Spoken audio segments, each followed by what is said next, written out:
Welcome back to Science Sleep Stories. Tonight we're diving into something truly remarkable. We're talking about violence on a scale so vast, so impossibly slow, and yet so utterly inevitable that it makes every human conflict look like a playground squabble. We're talking about galactic cannibalism. Right now, at this very moment, our home galaxy is in the midst of a cosmic feast. The Milky Way, that luminous band stretching across our night sky, is actively devouring smaller galaxies, pulling them apart star by star, consuming their stellar populations and integrating their matter into its own vast structure. This isn't speculation about the distant future or a relic from the ancient past. The act of galactic cannibalism is happening as we speak, unfolding on timescales that span millions and billions of years, yet continuous and ongoing in the present moment. Look up at the night sky from a dark location and you might see the Magellanic Clouds, two fuzzy patches visible to the naked eye from the southern hemisphere. These aren't stars. They're entire galaxies, satellites of our own, slowly spiralling toward their doom. The Large Magellanic Cloud, containing billions of stars, is destined to collide with the Milky Way in roughly 2.5 billion years. But the consumption has already begun, with streams of gas and stars being stripped away even now, pulled by our galaxy's immense gravitational embrace. Then there's the Sagittarius Dwarf Elliptical Galaxy, discovered only in 1994 despite being one of our closest galactic neighbours. Why did it take so long to find? Because it's already being shredded. This small galaxy, containing perhaps several million stars, is in such an advanced state of disruption that it's stretched into a long looping stream that wraps entirely around the Milky Way. Some of its stars now orbit through the very space near our solar system, former citizens of a dying realm now absorbed into our own galactic domain. Within the next billion years, what remains of the Sagittarius Dwarf will have completely merged with the Milky Way, its distinct identity erased, its stars forever mixed with ours, and there's more. The Canis Major Dwarf Galaxy, potentially the closest galaxy to our solar system, at a mere 25,000 light-years away, is also being torn asunder. Its stars form a vast ring structure called the Monostros Ring that circles our entire galaxy 3 times, a ribbon of stellar debris marking the trail of a doomed world. Every globular cluster we observe in our galactic halo, every stream of stars with unusual velocities or chemical compositions, tells a story of conquest and absorption. Our galaxy is built, in large part, from the corpses of smaller galaxies it has consumed throughout cosmic history. Galactic cannibalism is not gentle. It's a slow-motion catastrophe that unfolds over timescales our human minds struggle to comprehend. When a smaller galaxy ventures too close to a larger one, gravity becomes a ruthless executioner. The larger galaxy's gravitational field doesn't just pull on the smaller galaxy as a whole, it pulls differently on different parts of it. The near side experiences a stronger pull than the far side. These tidal forces, similar to the ones that create ocean tides on Earth but operating on galactic scales, stretch and distort the victim galaxy. Stars on the leading edge get pulled forward. Stars on the trailing edge lag behind. The galaxy elongates, stretches, and eventually tears apart entirely. But here's something remarkable and counterintuitive. During these galactic mergers, stars themselves almost never actually collide. Space is so vast, and stars are so tiny relative to the distances between them, that even when 2 entire galaxies pass through each other, their stars sail past each other like ghosts. If the Sun were the size of a ping-pong ball, the nearest star would be a pea located about 680 miles away. When galaxies merge, it's like throwing 2 swarms of gnats at each other. The individual gnats will almost certainly miss each other entirely, even though the swarms will mix and combine. What does collide, however, is gas and dust. When giant molecular clouds from 2 different galaxies slam into each other at tremendous velocities, they compress, heat up, and often trigger spectacular bursts of new star formation. Some of the most dramatic stellar nurseries in the universe are born from galactic collisions, violent encounters that paradoxically give birth to new stars even as they destroy galactic structures billions of years old. The Milky Way has grown fat on this cosmic cannibalism.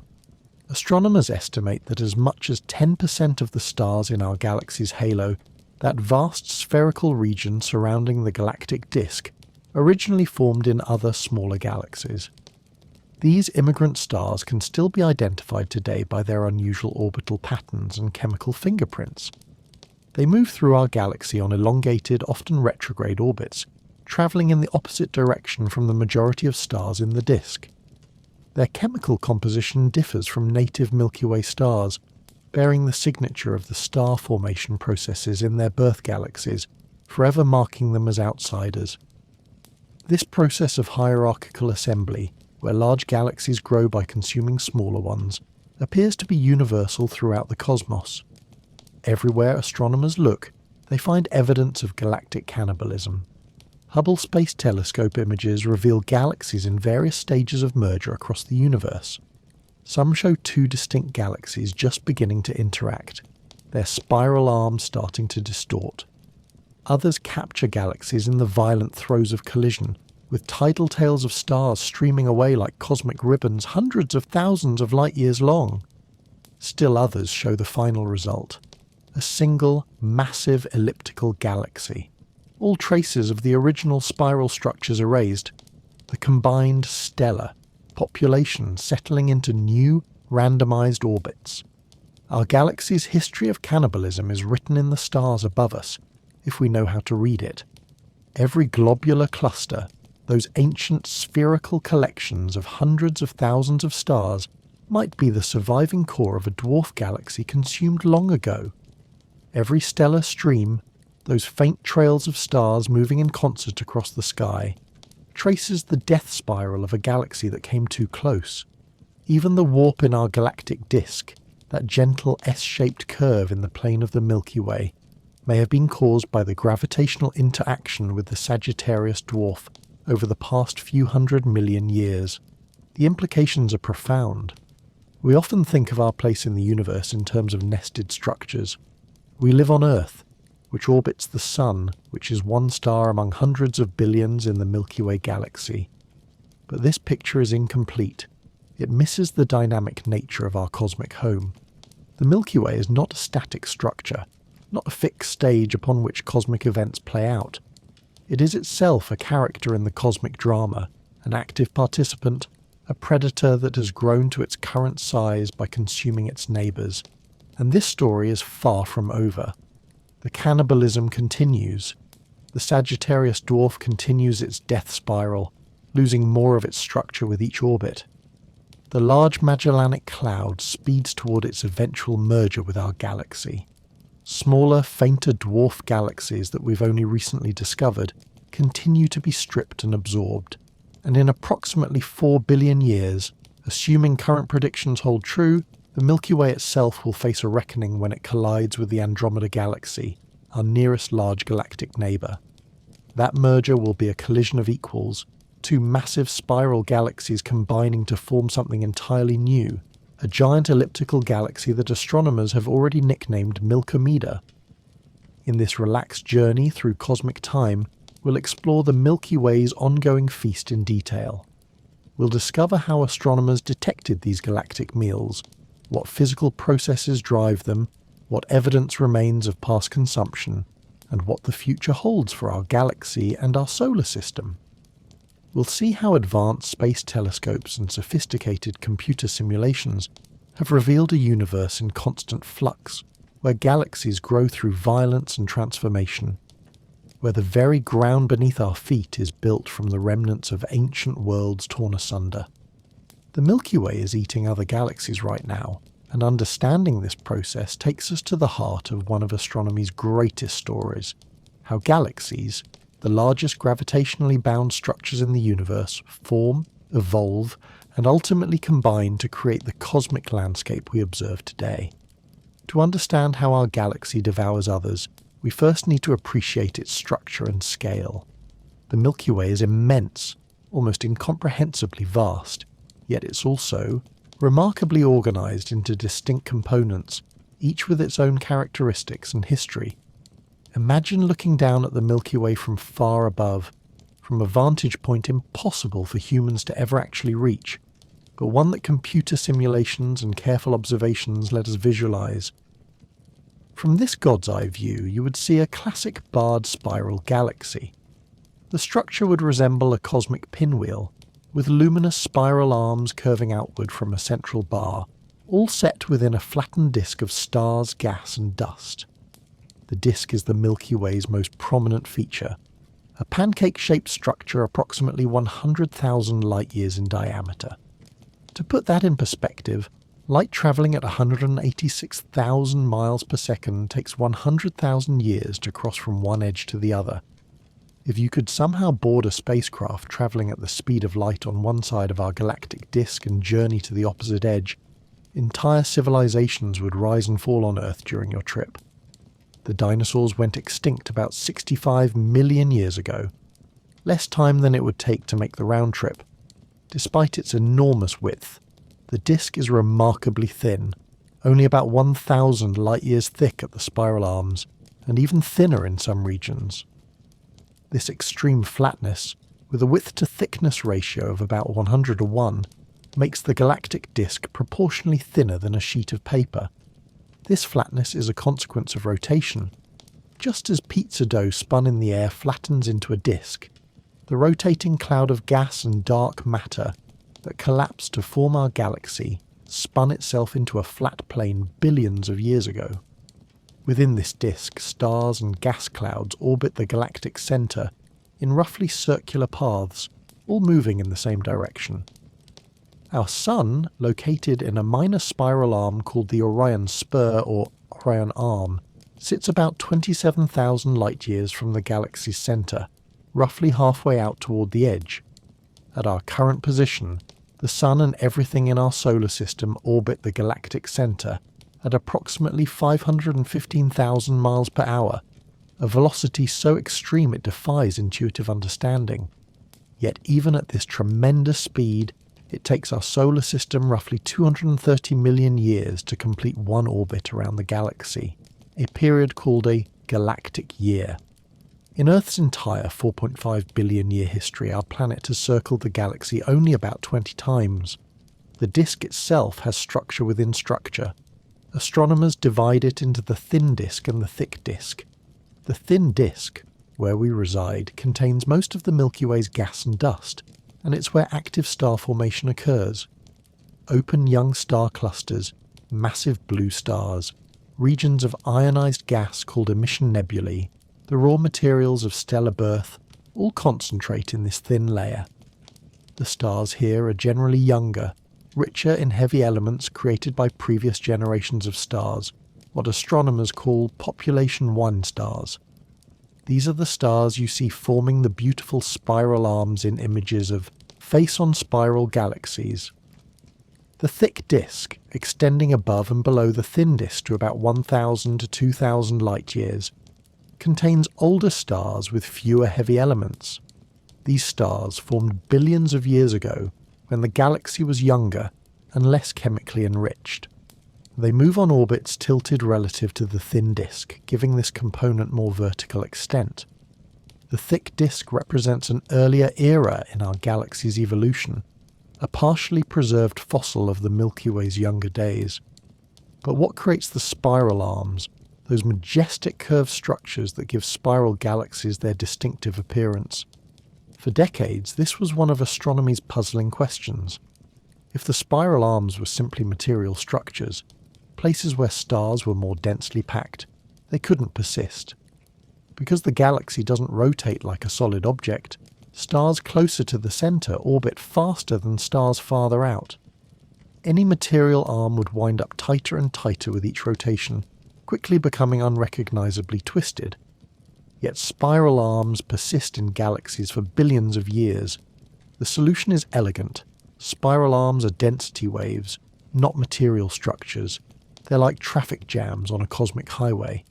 Individual cars, stars and gas clouds flow into the traffic jam, slow down temporarily as they pass through, then accelerate out the other side. The traffic jam itself, the region of high density, persists, even though the individual cars are constantly changing. Similarly, stars and gas clouds move through the spiral arms, spending a few tens of millions of years in the denser region before emerging on the other side. The arms persist as density patterns even though their constituent stars are continually changing. This density wave pattern has important consequences for star formation.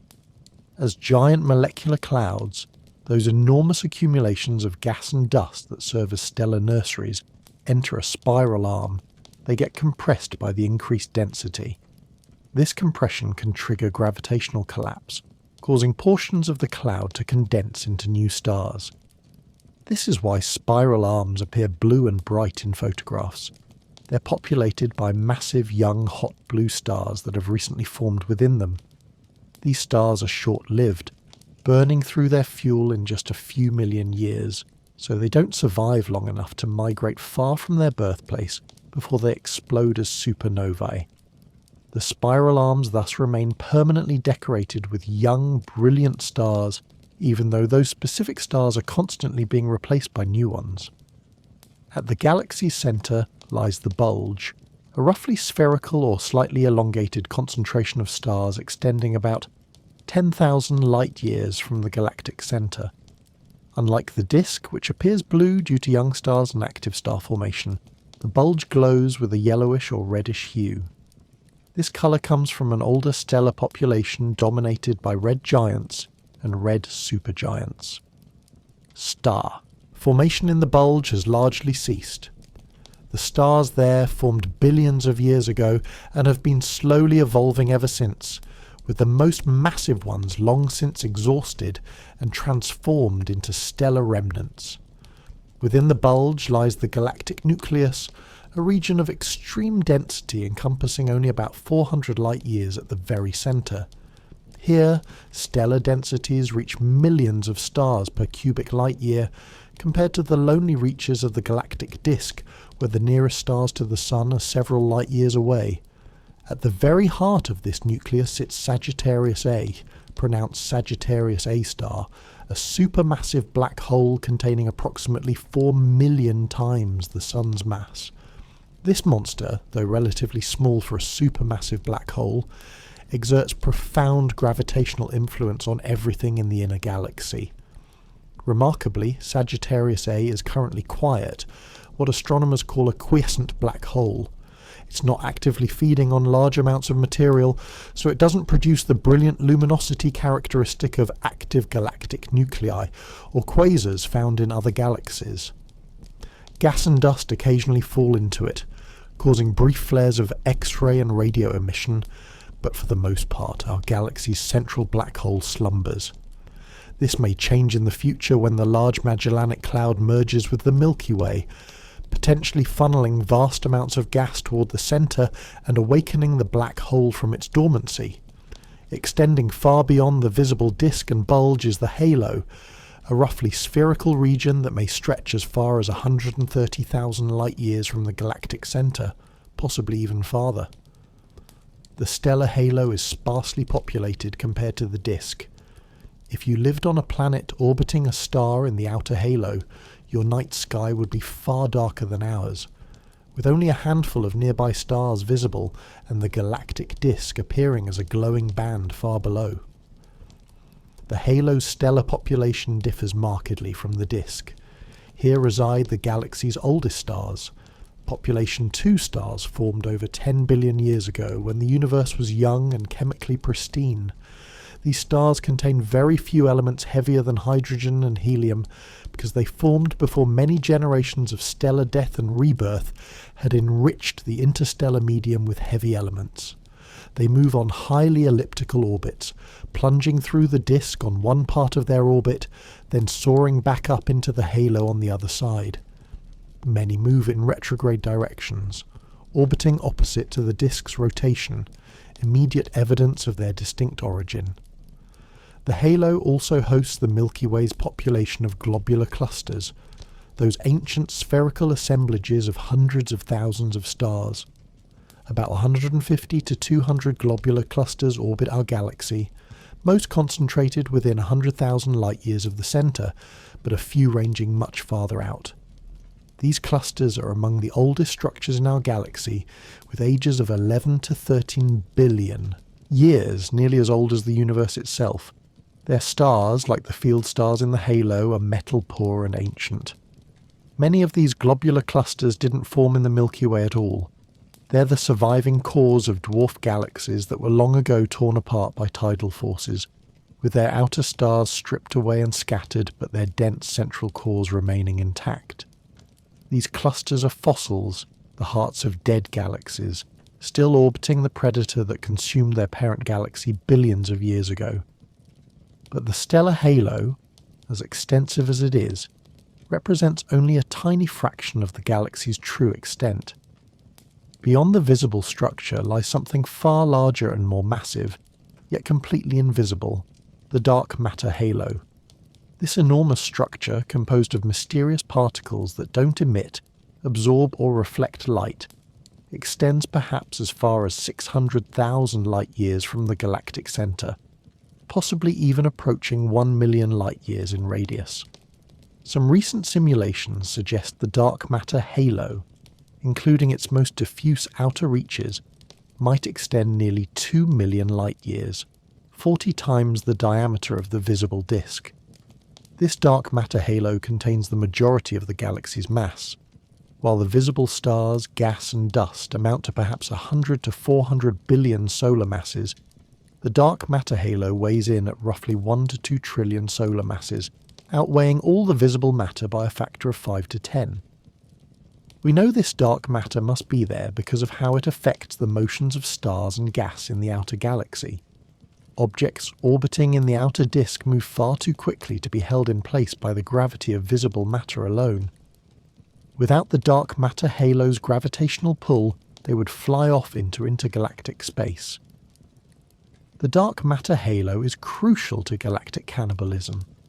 When a small dwarf galaxy approaches the Milky Way, it's not primarily interacting with our galaxy's visible stars and gas.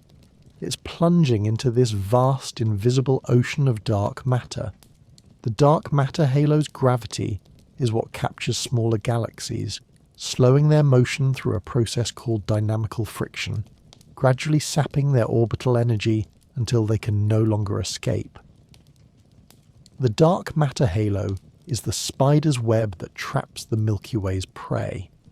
Understanding these components, their scales, their masses, their compositions, provides the context needed to appreciate the galaxy's ongoing acts of cannibalism. When we say the Milky Way is eating another galaxy, we're talking about gravitational interactions between structures of staggering size and mass, processes that play out over timescales measured in hundreds of millions of years, yet which are as inevitable as water flowing downhill. The Milky Way is estimated to contain between 100 billion and 400 billion stars. Recent estimates tend toward the higher end of this range. Every one of those stars orbits the galactic centre in accordance with the laws of gravity, tracing paths through space that are influenced by the combined gravitational pull of all the other stars, the central black hole, the gas and dust, and most importantly, the dark matter. It's a system of mind-boggling complexity, billions upon billions of gravitating bodies all influencing each other, yet also a system that obeys straightforward physical laws. The same gravity that causes an apple to fall on Earth governs the grand dance of stars across the galaxy. This is our home, this vast spiral of stars and gas and dark matter, this cosmic whirlpool 100,000 light-years wide, this structure that took billions of years to form and which will persist for billions more before meeting its ultimate fate in merger with Andromeda. And throughout its history, from its formation in the early universe to the present day, it has grown by consuming its neighbours, pulling smaller galaxies into its gravitational embrace and tearing them apart, adding their stars to its own, gradually building itself into the massive structure we observe today. The idea that our galaxy might be consuming others is relatively new in the grand sweep of astronomical history. For most of human civilization, we didn't even know that galaxies existed as distinct entities. The recognition that the Milky Way is actively engaged in cannibalism required multiple conceptual revolutions in our understanding of the cosmos, along with increasingly powerful telescopes and sophisticated analysis techniques. For millennia, humans observed the Milky Way as a glowing band across the night sky, but didn't understand its true nature. Ancient Greek philosophers speculated it might be milk from the goddess Hera's breast, hence the name Milky Way. Others thought it was a highway to the heavens, or glowing vapours high in Earth's atmosphere, or perhaps a crack in the celestial sphere through which divine light shone. The first major insight came in 1610 when Galileo Galilei turned his newly invented telescope toward the Milky Way and discovered, to his astonishment, that it resolved into countless individual stars. The glowing band wasn't some diffuse substance or atmospheric phenomenon. It was composed of stars so numerous and distant that they blended together into a continuous glow when viewed with the naked eye. This was revolutionary, suggesting that space extended far beyond what anyone had previously imagined, populated by vastly more stars than the few thousand visible without optical aid. But even this dramatic discovery didn't reveal the Milky Way's true structure. For the next 2 centuries, astronomers debated whether all stars were roughly equidistant from Earth, scattered more or less uniformly through space, or whether they were organised into some larger structure. The key obstacle was distance measurement. Without knowing how far away stars were, astronomers couldn't map the Milky Way's 3-dimensional structure. The breakthrough came in the early 20th century through the work of astronomer Harlow Shapley. In 1915, while working at Mount Wilson Observatory in California, Shapley began studying globular clusters, those spherical assemblages of hundreds of thousands of stars that were known to exist around the Milky Way. Using a new technique for measuring distances based on RR Lyrae variable stars, pulsating stars whose intrinsic luminosity could be determined from their pulsation period, Shapley measured the distances to 93 globular clusters. What he discovered was shocking. The globular clusters weren't centred on Earth's position in space. Instead, they formed a roughly spherical system centred on a point in the constellation Sagittarius, about 25,000 to 30,000 light-years away from our solar system. Shapley realised that the globular clusters must be orbiting the centre of the Milky Way galaxy, and that the Sun, far from being centrally located, was actually situated far out toward the galaxy's edge. This was a Copernican revolution of sorts, removing our solar system from any privileged position even within our own galaxy. Shapley's work established that the Milky Way was a vast system, much larger than previously thought, and that we occupied an unremarkable location within it. But it still wasn't clear whether the Milky Way was the entire universe, or just one galaxy among many. The answer to that question came in 1924 when Edwin Hubble, also working at Mount Wilson, used Cepheid variable stars to measure the distance to what had been called the Andromeda Nebula, and conclusively proved it lay far beyond the boundaries of the Milky Way. Andromeda was another galaxy entirely, a discovery that instantly expanded the known universe by orders of magnitude. With this understanding of galaxies as island universes, each containing billions of stars, astronomers began to catalogue them, classify them by shape, and study their properties. They discovered that galaxies came in different forms: spirals with elegant curved arms, ellipticals appearing as smooth, glowing blobs, irregulars with chaotic structure. They found that galaxies tended to cluster together in groups, and that these clusters were themselves organised into even larger structures called superclusters. By the mid-20th century, astronomers had also discovered that many galaxies harboured smaller satellite galaxies orbiting around them, much like planets orbit stars. The Milky Way had its own retinue of satellites, including the Large and Small Magellanic Clouds, visible to the naked eye from the southern hemisphere, and later discoveries revealed several dwarf spheroidal galaxies much fainter and smaller.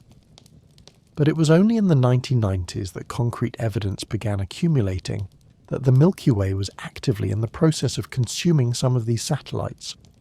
The key was the development of new survey technologies that could map vast numbers of stars across large swaths of the sky, combined with improved techniques for measuring stellar distances, velocities, and chemical compositions. The Sagittarius Dwarf Elliptical Galaxy, one of the Milky Way's nearest galactic neighbours, was discovered in 1994 by a team of astronomers led by Rodrigo Ibata, Mike Irwin, and Jerry Gilmore. This discovery was remarkable for several reasons. First, the Sagittarius dwarf is relatively large and relatively close, only about 70,000 light-years from Earth. How had such a significant object escaped detection until 1994? The answer is that it's located on the far side of the galactic centre from our perspective, hidden behind the dense concentration of stars, gas and dust in the galactic bulge. Only by carefully analysing the velocities of stars in that direction could the astronomers identify a distinct population moving differently from the background, a population that turned out to be the remains of this dwarf galaxy. Even more remarkably, the Sagittarius dwarf was clearly in an advanced state of disruption. It wasn't a neat, compact galaxy. It had already been stretched and distorted by tidal forces, elongated into a streaming structure. Further observations revealed long tails of stars extending from the main body of the dwarf, wrapping around the Milky Way along its orbital path. The Sagittarius dwarf had already made multiple passages through the Milky Way's disk, and each passage had pulled more stars away from it. What remained was a dying galaxy, its identity nearly erased, its stars scattering into long streams that would eventually mix completely with the Milky Way's own stellar population. This discovery prompted a surge of interest in finding other evidence of galactic cannibalism. If one satellite galaxy was being actively torn apart, might there be others, either currently in the process of disruption or with remnants from past mergers still detectable? The answer turned out to be a resounding yes. The development of wide-field astronomical surveys revolutionized the search for evidence of past mergers. Projects like the Sloan Digital Sky Survey, which began operations in 2000, used automated telescopes to systematically photograph large portions of the sky, creating digital maps of unprecedented depth and coverage. The 2-micron All-Sky Survey, 2MASS, operating in infrared wavelengths, could peer through dusty regions of the galaxy that remained opaque to visible light, revealing stellar populations previously hidden from view. These surveys generated enormous databases of stars, millions upon millions of them, each with measured positions, brightnesses and colours. Astronomers developed sophisticated computer algorithms to sift through this data, looking for interesting patterns, and patterns emerged. They found streams of stars moving in concert across the sky, ribbons of stellar debris that didn't fit the expected distribution of Milky Way stars. They discovered overdensities, regions where stars were more concentrated than average, sometimes with unusual colours or compositions. They identified stellar populations with anomalous velocities, moving on retrograde orbits or at angles inconsistent with forming in the galactic disk. Each of these anomalies told a story. Stellar streams marked the tidal disruption of satellite galaxies or globular clusters torn apart by the Milky Way's gravity. Overdensities might represent the remnant cores of dwarf galaxies that had lost most of their stars but still retained a denser central region. Unusual velocities betrayed immigrant stars that had formed elsewhere and been captured by our galaxy. Perhaps the most revolutionary development came with the Gaia satellite, launched by the European Space Agency in 2013. Gaia's mission is astrometry, precisely measuring the positions and motions of over 1 billion stars in our galaxy. By observing each target star multiple times over several years, Gaia can measure not just where stars are in the sky, but how they're moving, their proper motion, angular motion across the celestial sphere, and their radial velocity, motion toward or away from us. Combining these measurements with parallax-based distance measurements, Gaia creates a three-dimensional map of stellar positions and velocities of unprecedented precision. Gaia data has revolutionized our understanding of the Milky Way's structure and history. The satellite has revealed stellar streams invisible in previous surveys, ripples in the stellar disk caused by past disturbances, and populations of stars with shared motions indicating common origin in destroyed dwarf galaxies. In 2018, Gaia data revealed that the Sagittarius Dwarf had caused measurable perturbations in the Milky Way's disk when it passed through 300 to 900 million years ago, creating ripple-like structures in stellar positions and velocities that are only now being recognized and understood. Gaia also provided crucial data for identifying the remnants of an ancient major merger, now called the Gaia-Enceladus merger, or the Gaia sausage, named for the sausage-like shape these stars trace in velocity space. About 10 billion years ago, a dwarf galaxy roughly 1/4 the mass of the Milky Way collided with our galaxy and was completely consumed. This was the Milky Way's last major merger event, and the immigrant stars from this dead galaxy can still be identified today based on their orbital properties and chemical compositions. They're concentrated in the inner halo, moving on highly eccentric orbits that bring them plunging through the galactic disk, and their chemistry differs from native Milky Way halo stars. Computer simulations have become equally crucial to understanding galactic cannibalism. Modern supercomputers allow astronomers to model the gravitational interactions of millions or even billions of particles, simulating the collision and merger of galaxies with remarkable fidelity.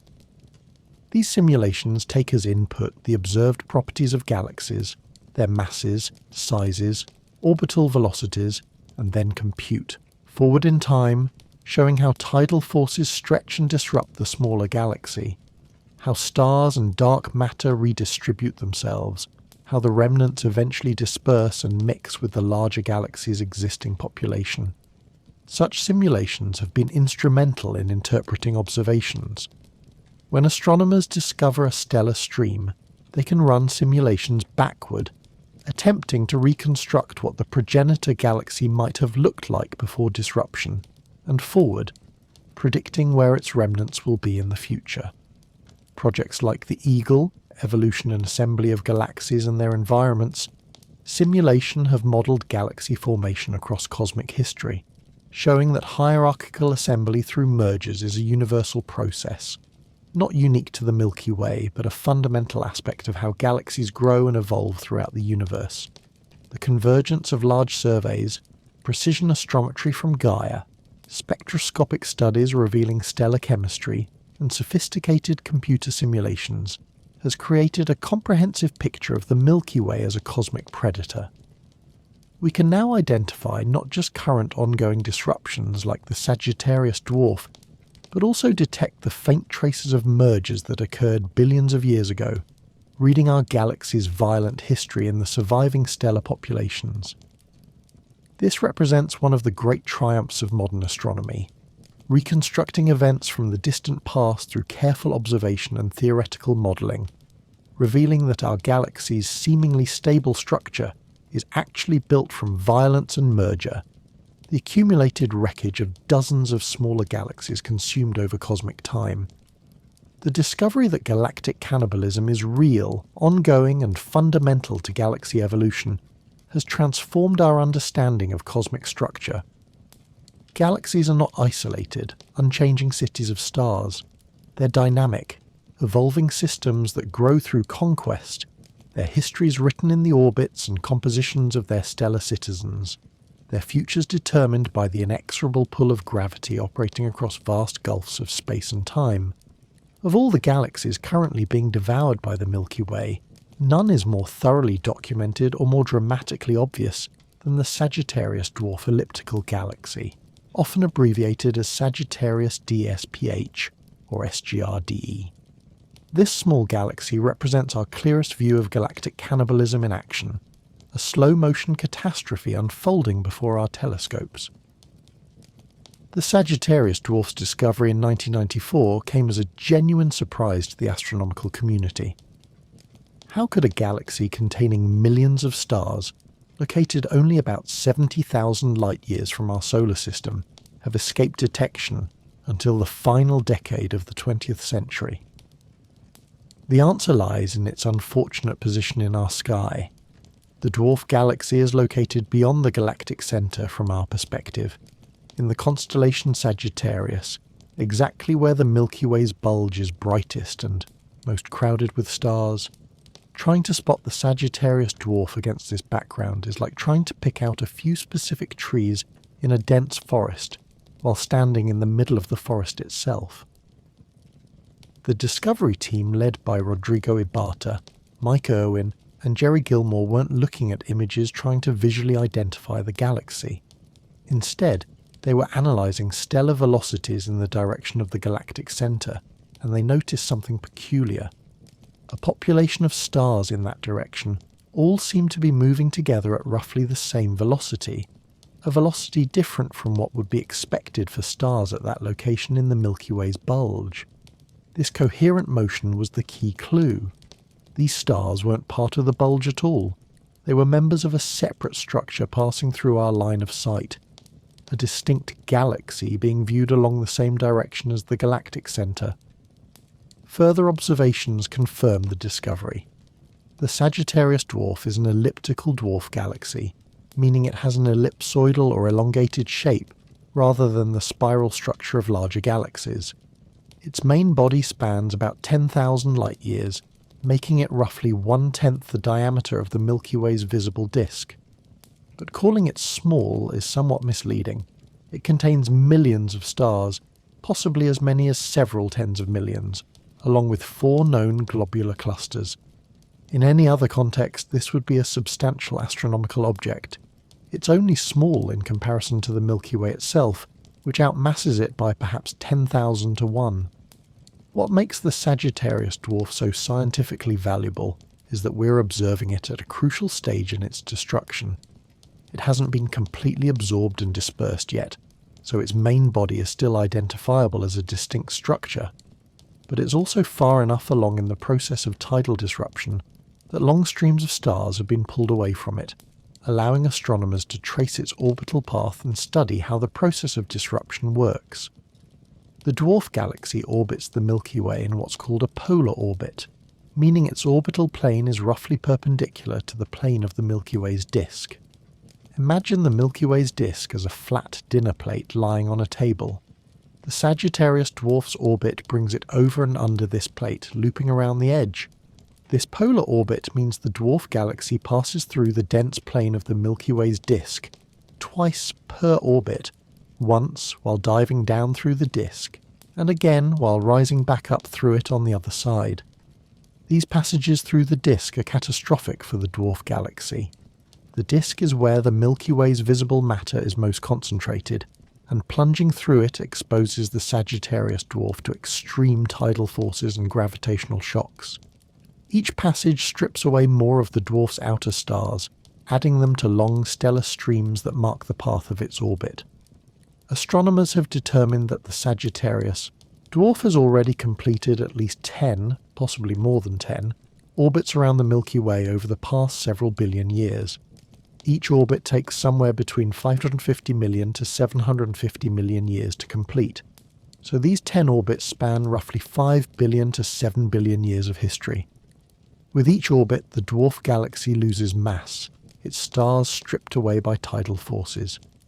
Computer simulations suggest that the Sagittarius dwarf has lost at least half of its original mass, possibly more, over the course of these orbital passages. The streams of stars torn from the Sagittarius dwarf form one of the most spectacular structures in our galaxy, though it's almost entirely invisible to the naked eye due to the faintness of the individual stars. These streams extend in long looping trails that wrap entirely around the Milky Way. Observations using wide-field surveys have revealed 4 major tails, extending from the main body of the dwarf. 2 leading tails pointing in the direction the galaxy is moving, and 2 trailing tails marking the path it came from. These 4 tails wrap around the Milky Way at different distances from the galactic plane, creating a complex three-dimensional structure. Follow one of these streams, and you're tracing the Sagittarius Dwarf's path through space over hundreds of millions of years.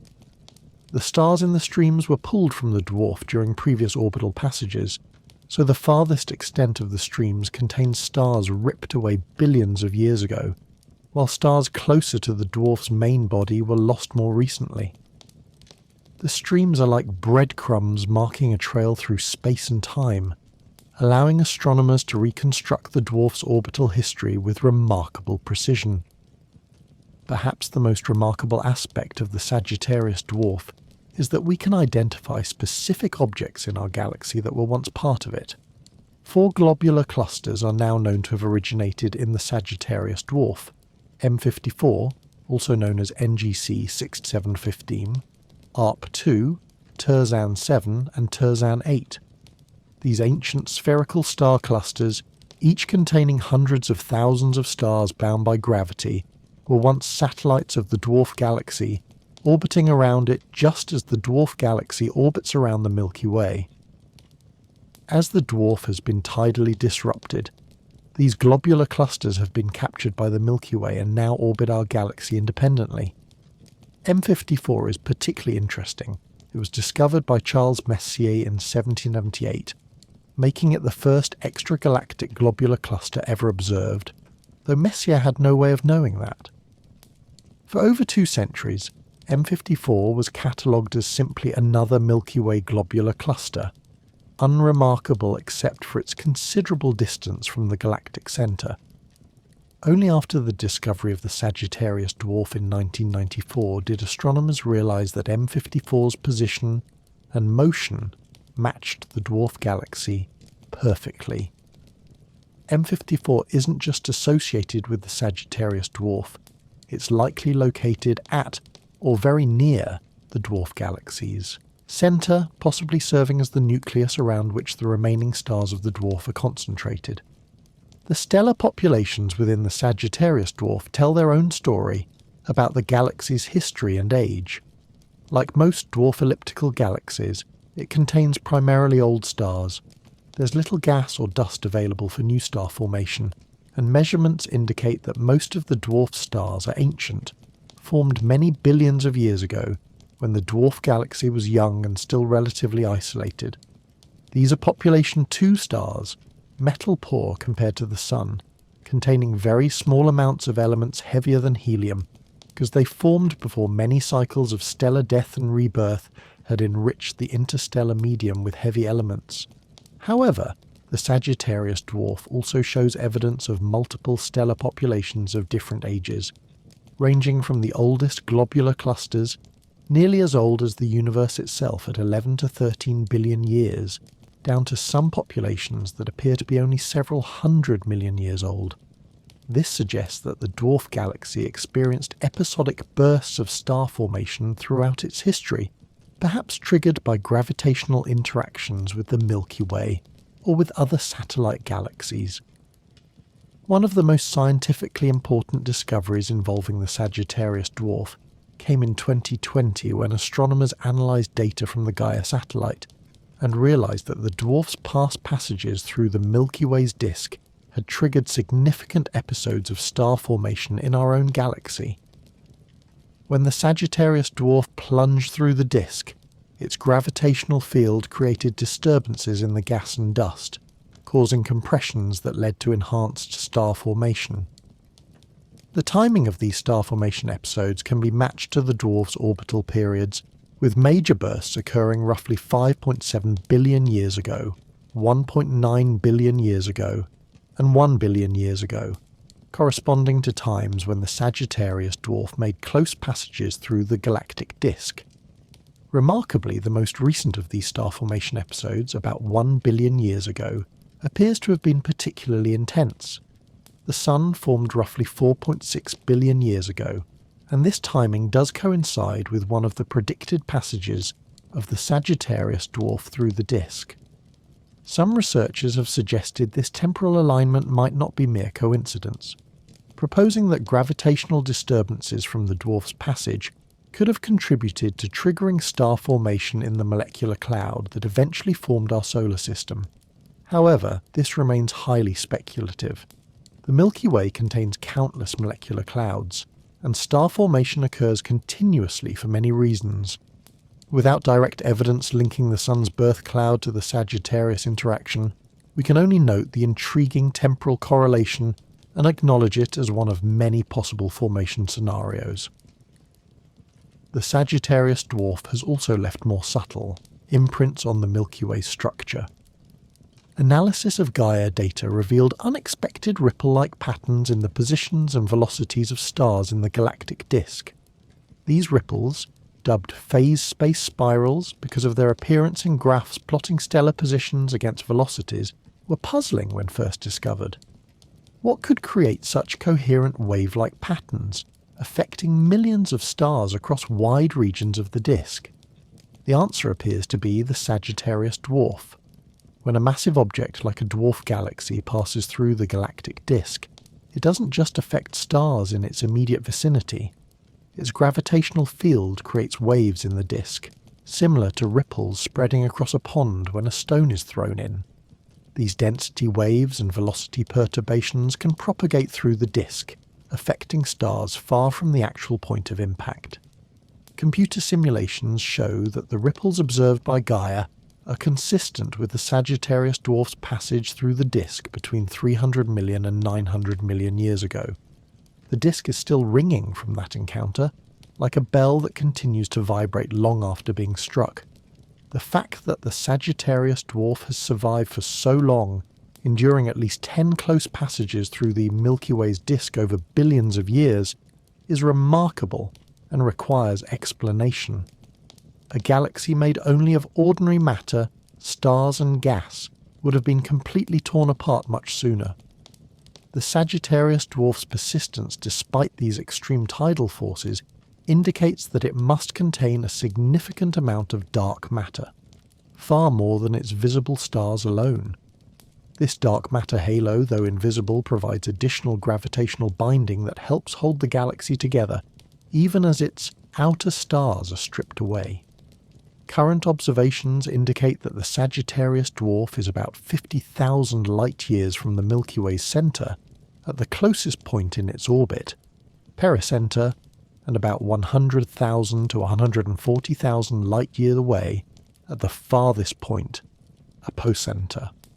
Right now, it's approaching pericenter, meaning over the next 100 million years or so, it will make another close pass by the galactic centre, diving through the disk once again.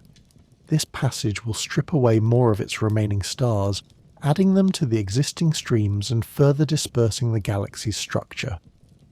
Based on current models and the galaxy's observed rate of mass loss, astronomers predict that the Sagittarius dwarf will be completely absorbed and dispersed within approximately 1 billion years.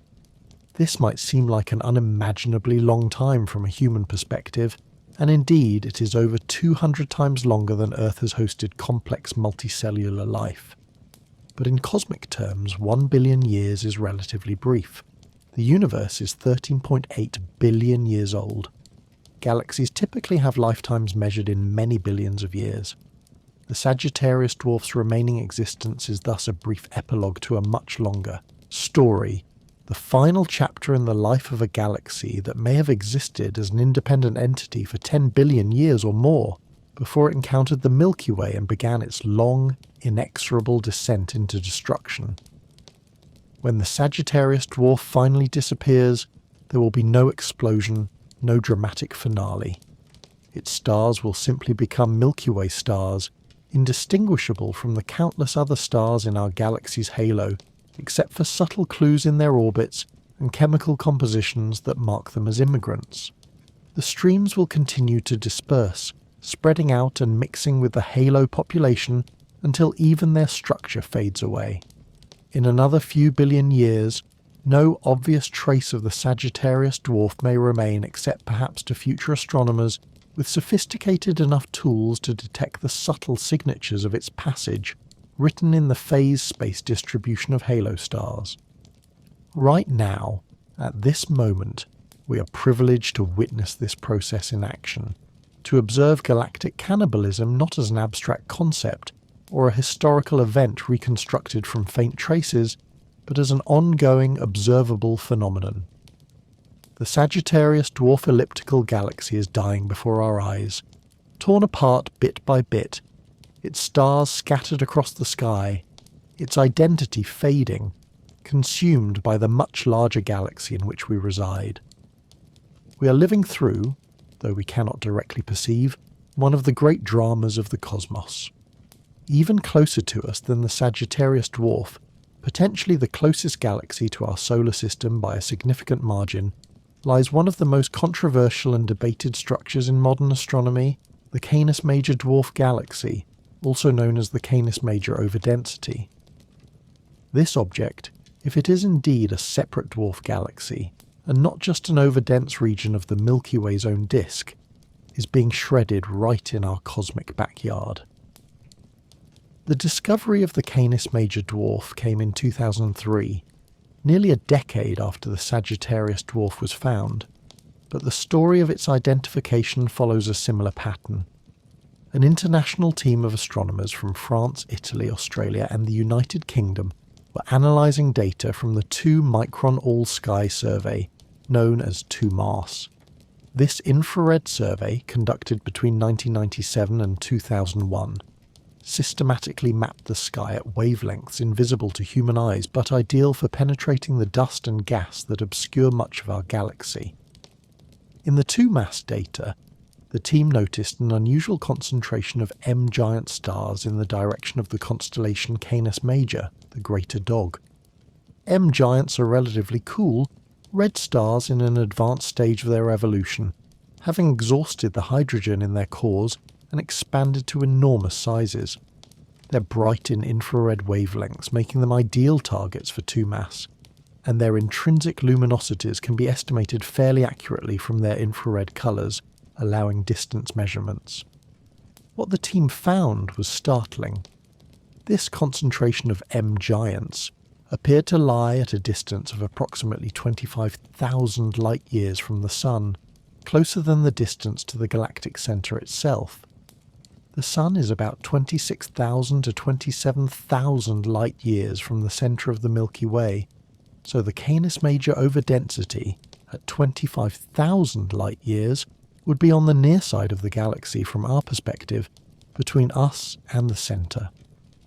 More remarkable still, the structure's distance from the Milky Way's centre was only about 42,000 light-years, making it extraordinarily close to the galactic nucleus. If this overdensity represents a dwarf galaxy, it would be the closest galaxy to the Milky Way known to exist, displacing the Sagittarius Dwarf from that title. It would also be remarkably close to our solar system specifically, about 8,000 light-years closer than the current position of the Sagittarius Dwarf. For context, the Large Magellanic Cloud, easily visible to the naked eye from the southern hemisphere, and one of the Milky Way's most prominent satellite galaxies, lies about 160,000 light-years away, more than 6 times farther than the Canis Major structure. The discovery announcement generated immediate interest and immediate skepticism. The Canis Major overdensity is located very close to the galactic plane, the thin disk where the majority of the Milky Way's stars reside. This makes it extraordinarily difficult to distinguish a separate structure from the Milky Way's own stellar populations. Is the Canis Major overdensity a genuine dwarf galaxy being disrupted by tidal forces, or is it simply a warped or overdense region of the Milky Way's own disk? This debate continues to this day, with evidence supporting both interpretations. Those who argue for the dwarf galaxy interpretation point to several pieces of evidence. First, the overdensity has a roughly elliptical shape, extending about 12 degrees across the sky, corresponding to several thousand light-years at its estimated distance. This is consistent with a small dwarf galaxy, similar in size to the Sagittarius Dwarf. Second, the Canis Major structure appears to be associated with several globular clusters that orbit the Milky Way, but don't seem to fit the expected distribution of native Milky Way clusters. These include NGC 1851, NGC 1904, M79, NGC 2298, and most notably NGC 2808, a massive globular cluster containing over 1 million stars. If the Canis Major overdensity is a disrupted dwarf galaxy, these globular clusters might have originally orbited the dwarf as its own satellite systems, only to be captured by the Milky Way as their parent galaxy was torn apart. NGC 2808 is particularly interesting because it's one of the most massive globular clusters in the entire Milky Way, and its position and motion are consistent with the Canis Major structure. However, it's located in the constellation Carina, not Canis Major, and is only visible from the southern hemisphere, making it challenging to observe for many northern hemisphere astronomers. Another, potentially associated cluster, M79 in the constellation Lepus, is visible from the northern hemisphere and has been studied extensively. Its stellar population shows some unusual characteristics that could indicate it formed in a different environment than typical Milky Way globular clusters. Third, and perhaps most compellingly, the Canis Major overdensity appears to be associated with a vast ring-like structure of stars that encircles the entire Milky Way. This structure, known as the Monoceros Ring or the galactic anticenter stellar structure, was discovered independently in 2002 through analysis of Sloan Digital Sky Survey data. The Monoceros Ring appears as an overdensity of stars at a distance of about 60,000 light-years from the galactic centre, forming a complete loop around the Milky Way that wraps at least 3 times around the galaxy. The ring's composition, with higher concentrations of M giants and a stellar population that appears somewhat distinct from the typical disk population, suggested to astronomers that it might be a tidal stream, similar to the streams emanating from the Sagittarius Dwarf. The discovery of the Canis Major overdensity provided a potential explanation. Perhaps the Monoceros Ring represents the tidal debris from the Canis Major Dwarf Galaxy as it orbits the Milky Way, stretched into a long stream by gravitational forces, with the Canis Major overdensity itself being the remaining core of the disrupted galaxy. Computer simulations supported this interpretation. When astronomers modelled a small dwarf galaxy with properties similar to the inferred properties of Canis Major, and placed it on an orbit passing close to the Milky Way's disk, the simulations produced tidal streams remarkably similar to the observed Monoceros Ring. The dwarf galaxy in the simulations was progressively stripped of stars over the course of multiple orbits, with the stripped material spreading out into long streams that eventually wrapped around the entire Milky Way. After several billion years of this process, the simulations showed a structure very similar to what's observed. A remaining core, the Canis Major overdensity, surrounded by extensive tidal debris, the Monoceros Ring. However, skeptics have raised significant objections to the dwarf galaxy interpretation. The primary concern is that the Canis Major structure lies very close to the galactic plane and appears to follow the overall pattern of the Milky Way's disk, rather than showing clear signs of being a distinct population. Some studies have suggested that the overdensity in the Monoceros Ring could simply be features of the Milky Way's own structure, perhaps related to the warp in the galactic disk, or to asymmetries in the disk's density distribution. One detailed study in 2009 looked for RR Lyrae variable stars in the region of the Canis Major overdensity. RR Lyrae stars are ancient low metallicity stars commonly found in dwarf spheroidal galaxies and in the Milky Way's halo, and their presence in large numbers would support the dwarf galaxy interpretation. However, the study found only about 10 RR Lyrae stars in the region, a number consistent with what would be expected from the Milky Way's thick disk and halo populations alone, without requiring a separate dwarf galaxy.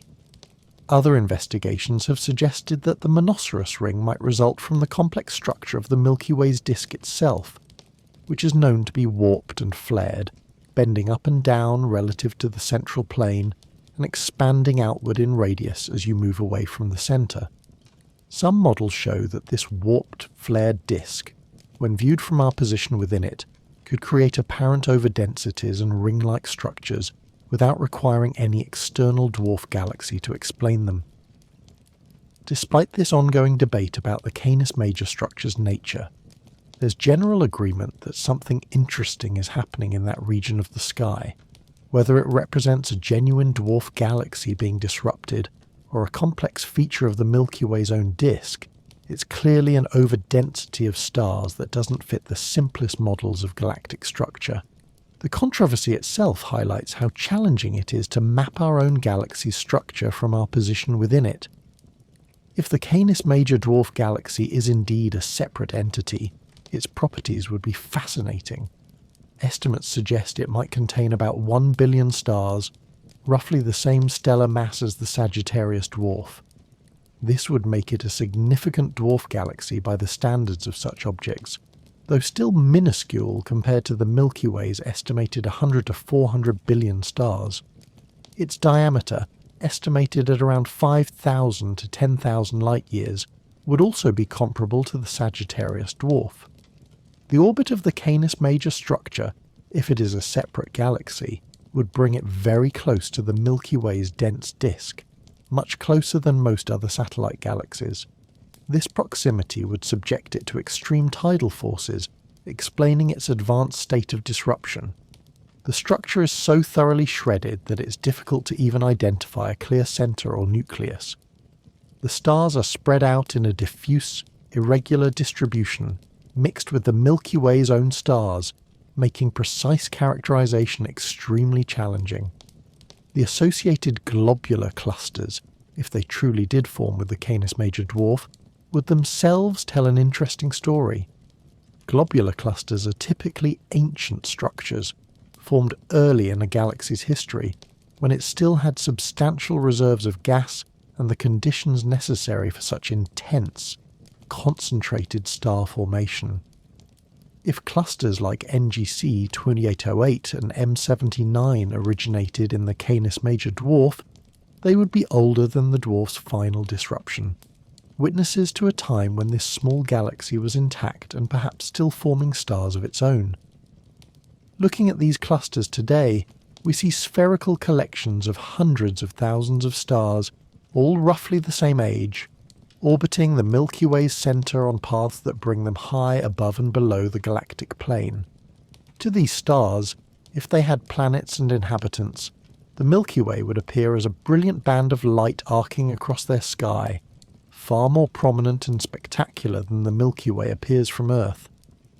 They would be citizens of our galaxy now, but their birthplace was elsewhere, in a smaller, simpler galaxy that no longer exists as a distinct entity.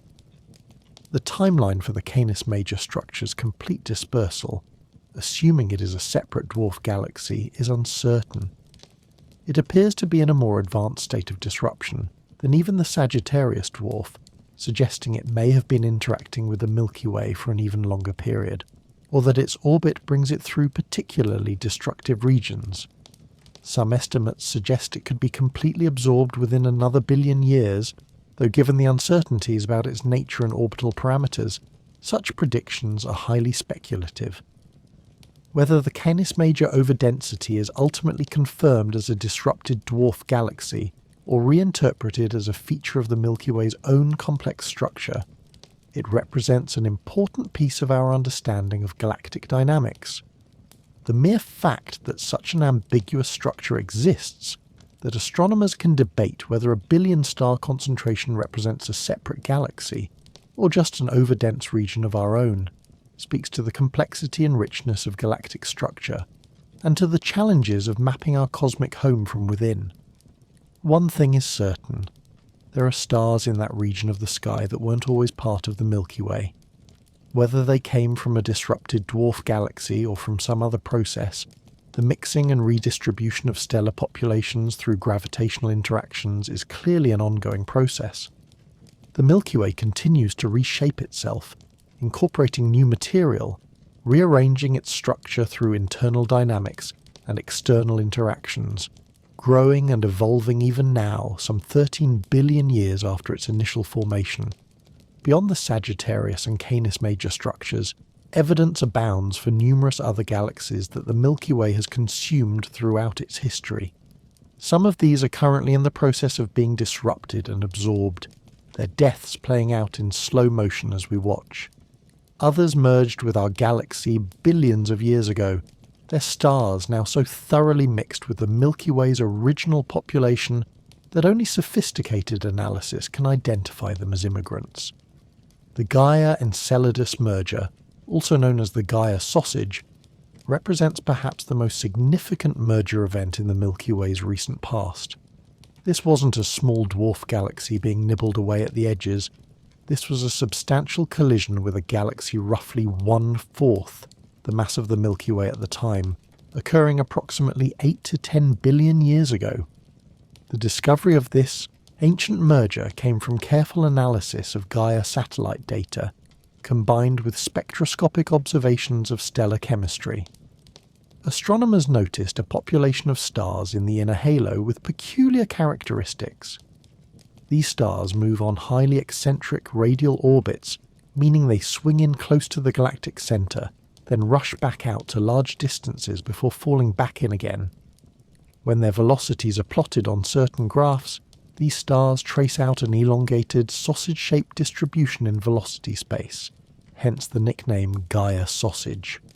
But orbital properties alone aren't enough to conclusively identify these stars as immigrants from a merged galaxy. After all, some native Milky Way halo stars might have unusual orbits too. The clinching evidence came from chemistry, spectroscopic observations which split starlight into its component wavelengths and identify the absorption lines characteristic of different elements, revealed that these stars have chemical compositions distinctly different from typical Milky Way halo stars. They're generally more metal-rich, containing higher abundances of heavy elements, and they show unusual abundance ratios of certain elements like alpha elements, oxygen, magnesium, silicon, calcium, relative to iron. These chemical signatures told a story. The stars in the Gaia sausage population formed in a different galaxy with a different star formation history. Their parent galaxy apparently formed stars more rapidly than the Milky Way did at similar epochs, leading to different chemical enrichment patterns. When that galaxy collided with the Milky Way approximately 8 to 10 billion years ago, its stars were gravitationally stirred onto the eccentric orbits we observe today, but they retained their original chemical compositions, forever marking them as outsiders. Computer simulations have attempted to reconstruct this ancient merger. The simulations suggest that the progenitor galaxy, now dubbed Gaia-Enceladus, after the giant Enceladus in Greek mythology, contained about 600 million solar masses of stars and additional dark matter. It approached the Milky Way on a nearly radial orbit and collided almost head-on, plunging through the Milky Way's disk. This collision was dramatic, not the slow, gradual disruption we see with the Sagittarius Dwarf, but a violent encounter that significantly disturbed the Milky Way's structure. The merger had profound consequences. It heated up the Milky Way's disk, puffing up the thick disk component and creating a more extended vertical structure. It contributed stars to the inner halo, substantially increasing the stellar mass in that region. It might have even affected the Milky Way's central supermassive black hole, funneling gas toward the centre and triggering a period of enhanced black hole growth. The collision also likely disrupted the Milky Way's original thin disk, possibly even helping to trigger the formation of the central bar that now characterises our galaxy as a barred spiral. The Gaia-Enceladus merger represents the Milky Way's last major merger event, the last time our galaxy collided with another galaxy of comparable size. Since then, the Milky Way has engaged primarily in minor mergers, consuming smaller dwarf galaxies that, while significant in their own right, don't have enough mass to dramatically reshape the Milky Way's overall structure. But Gaia-Enceladus wasn't the Milky Way's only ancient meal. Recent studies have identified several other ancient merger events through similar techniques of combining stellar orbits with chemical compositions. One recently identified merger, dubbed the Virgo radial merger, appears to have occurred much more recently, about 2 to 3 billion years ago, making it the Milky Way's most recent significant merger event, before the current ongoing absorption of the Sagittarius Dwarf. The Virgo radial merger was discovered through analysis of the wrinkles or ripples in the Milky Way's stellar disk. These are coherent wave-like patterns in stellar positions and velocities, visible in the precise Gaia data that suggest the disk was disturbed by a gravitational interaction. By running computer simulations and comparing them to the observations, astronomers determined that these ripples are consistent with a dwarf galaxy, colliding with the Milky Way approximately 2.7 billion years ago. The progenitor galaxy for the Virgo radial merger hasn't been definitively identified, but it may have been a dwarf galaxy with a mass similar to the Large Magellanic Cloud. The collision appears to have been more glancing than the Gaia-Enceladus merger, with the dwarf passing through the outer disk rather than plunging through the centre. Nevertheless, it created lasting disturbances in the disk that are only now being fully recognised and studied. The Helmi streams represent another ancient merger, detected through the identification of coherent groups of stars with similar orbits and chemistry in the halo. These streams, discovered by astronomer Amina Helmi and her colleagues, wrap around the galaxy and contain stars that likely originated in one or more small dwarf galaxies that merged with the Milky Way several billion years ago. The streams are named after their discoverer, and they demonstrate how the remnants of even relatively small mergers can remain detectable for billions of years if the stars haven't yet completely dispersed. Beyond these relatively well-characterized merger events, astronomers have identified numerous smaller substructures in the halo that likely represent the remnants of disrupted dwarf galaxies. The stellar halo is a patchwork of different populations, each with its own origin. Some halo stars formed in the Milky Way itself during the galaxy's early days. Others are immigrants from the Gaia-Enceladus merger. Still others come from various dwarf galaxies consumed over the eons, their individual identities now difficult or impossible to reconstruct because their stars have become so thoroughly mixed. Globular clusters provide another window into the Milky Way's history of cannibalism. Of the approximately 150 to 200 globular clusters orbiting our galaxy, a substantial fraction may have formed in other galaxies and been captured during mergers. Studies of globular cluster properties, including their ages, chemical compositions and orbital characteristics, have attempted to classify them into different groups based on their likely origins. Some globular clusters show chemical compositions and orbital properties consistent with having formed in the Milky Way. These are generally found on orbits that keep them close to the galactic disk or bulge, and their chemistry matches what would be expected for objects that formed in the Milky Way's own star-forming regions. Other clusters, however, show distinctly different properties. They orbit on highly inclined or retrograde paths, spend most of their time far from the galactic plane, and have chemical signatures that don't match typical Milky Way patterns. A recent comprehensive study by astronomer Duncan Forbes analysed the properties of about 200 globular clusters and concluded that roughly half of them likely formed in dwarf galaxies that were subsequently accreted by the Milky Way. Forbes identified several distinct groups of clusters based on their orbital energies and other properties, giving them colourful names based on shared characteristics. The koala group, for instance, consists of low-energy clusters, meaning they're on tightly bound orbits close to the galaxy. The name comes from the fact that koalas sleep about 18 hours a day, and low energy seemed an appropriate descriptor, though in this context it refers to orbital binding energy rather than activity level. Forbes's analysis suggested that these accreted globular clusters came from approximately 5 different dwarf galaxies that merged with the Milky Way between 5 billion and 11 billion years ago. Each dwarf galaxy may have brought several globular clusters with it, and these clusters, being tightly bound by their own internal gravity, survived the tidal disruption of their parent galaxies and now orbit the Milky Way independently. Perhaps the most famous example of a globular cluster that may have originated outside the Milky Way is Omega Centauri, the largest and brightest globular cluster visible from Earth. With a mass of several million solar masses and a diameter of about 150 light-years, Omega Centauri is remarkably large for a globular cluster.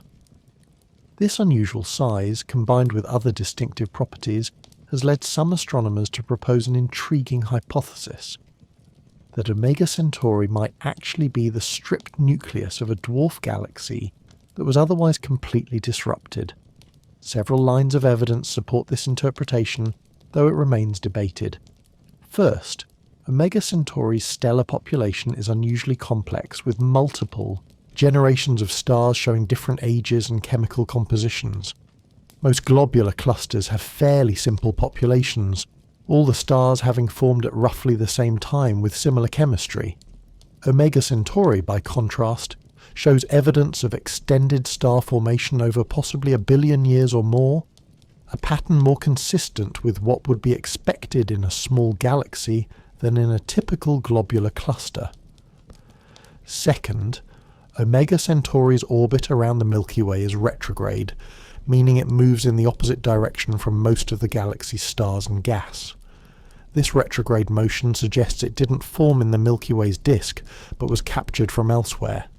Third, some studies have suggested that Omega Centauri might contain an intermediate mass black hole at its centre, with a mass of perhaps 40,000 solar masses or more, though this detection remains uncertain.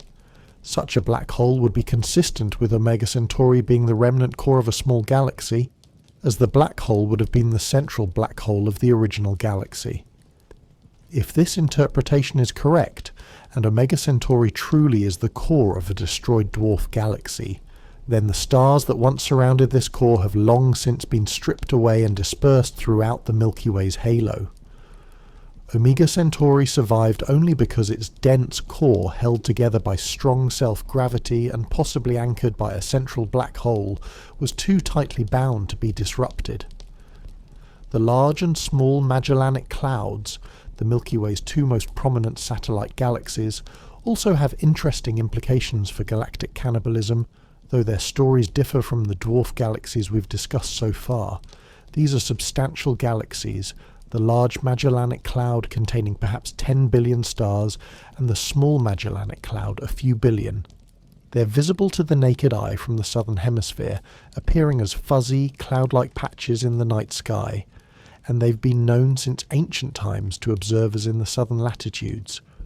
For many years, astronomers believed the Magellanic Clouds were long-time satellites of the Milky Way, bound to our galaxy for billions of years.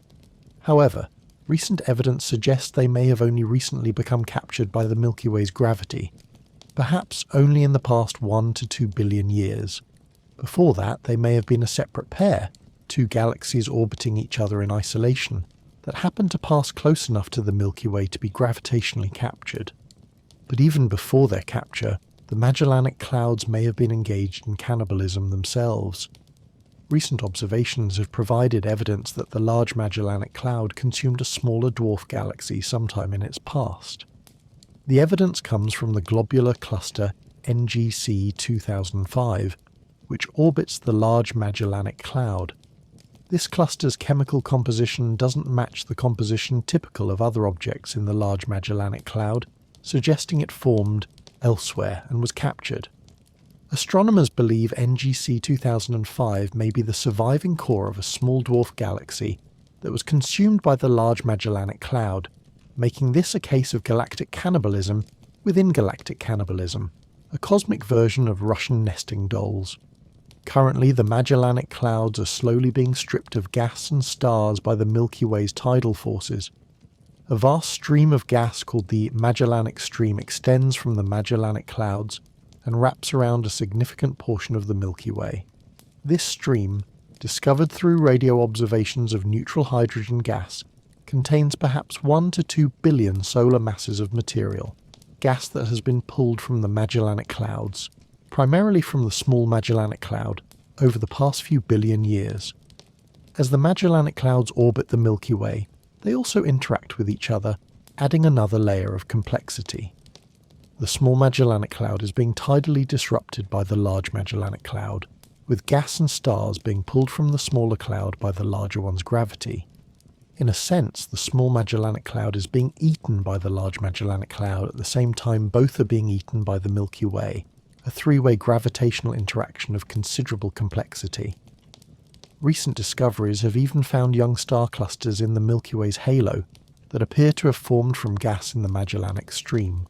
A cluster called Price-Whelan 1, discovered by astronomer Adrian Price-Whelan in 2019, sits in the outer halo and has chemical properties matching the Magellanic Stream rather than typical Milky Way gas. This cluster apparently formed when gas flowing in the Magellanic Stream passed through the diffuse halo of the Milky Way, creating pressure and triggering gravitational collapse. The discovery suggests that the ongoing interaction with the Magellanic Clouds is actually triggering new star formation even now, not just stripping material, but using that material to create new stars. This catalogue of consumed galaxies could continue. There are hints of other ancient mergers still being investigated, other stellar streams still being mapped, other anomalous stellar populations waiting to be explained. Each new release of data from Gaia, each new large-scale spectroscopic survey providing chemistry measurements for millions of stars, reveals additional structure in the halo, additional evidence of past mergers, additional complexity in our galaxy's family tree. What emerges from all this evidence is a picture of the Milky Way as a composite structure, built up over billions of years through the consumption and integration of smaller galaxies. The galactic halo, in particular, appears to be almost entirely composed of immigrant stars from disrupted dwarf galaxies, with perhaps only a small fraction representing stars that formed in the Milky Way itself. Even the thick disk may contain substantial contributions from past mergers, its puffed-up structure, and older stellar population partially the result of ancient collisions that heated the original thin disk. Every star in the night sky has a history. Most of the stars we can see with the naked eye are nearby members of the Milky Way's thin disk, natives that formed in our galaxy's star-forming regions over the past few billion years.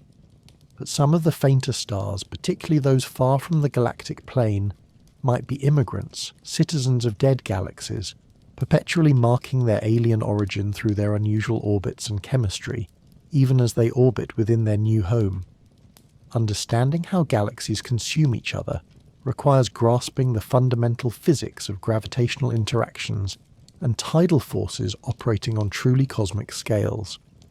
The process is elegant in its simplicity at the basic level, yet remarkably complex when all the details are considered.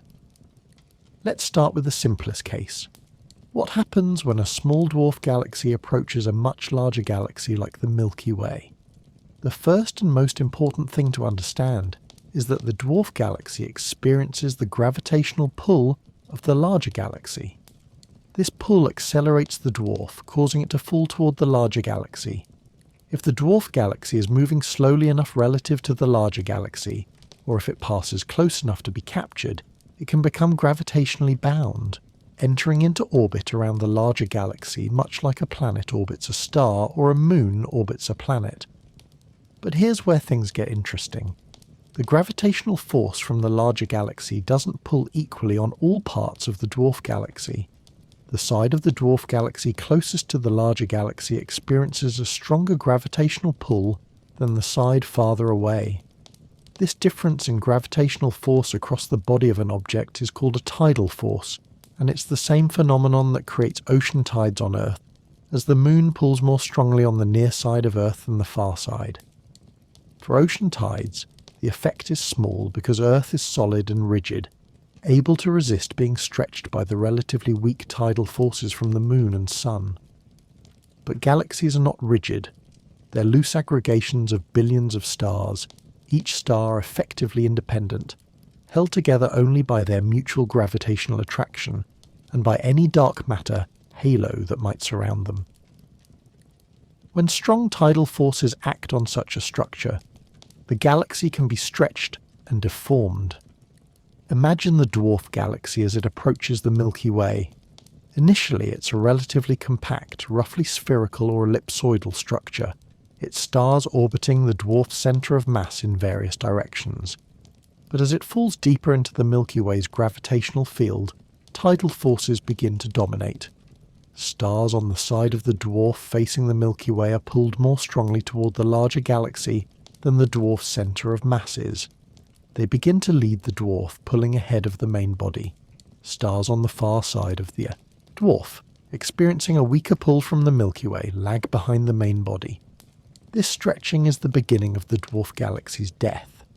As the tidal forces increase, the galaxy elongates from a sphere into an ellipsoid, then into a cigar shape, becoming ever more distended. Stars on the near and far sides begin to separate from the main body entirely, forming tidal tails, long streams of stars pulled from the disrupted galaxy. These tails extend in two directions, one pointing toward the larger galaxy, the leading tail, and one pointing away, the trailing tail. The process accelerates as the dwarf galaxy makes its closest approach to the larger galaxy and passes through particularly dense regions like the galactic disk. Each close passage strips away more of the dwarf's outer stars. Over multiple orbits spanning hundreds of millions or billions of years, the dwarf galaxy is progressively torn apart, losing more and more of its mass to the tidal streams, until eventually nothing remains but scattered stars that have completely mixed with the larger galaxy's stellar population. The exact timescale for this process depends on several factors. A key factor is the density of the region the dwarf passes through.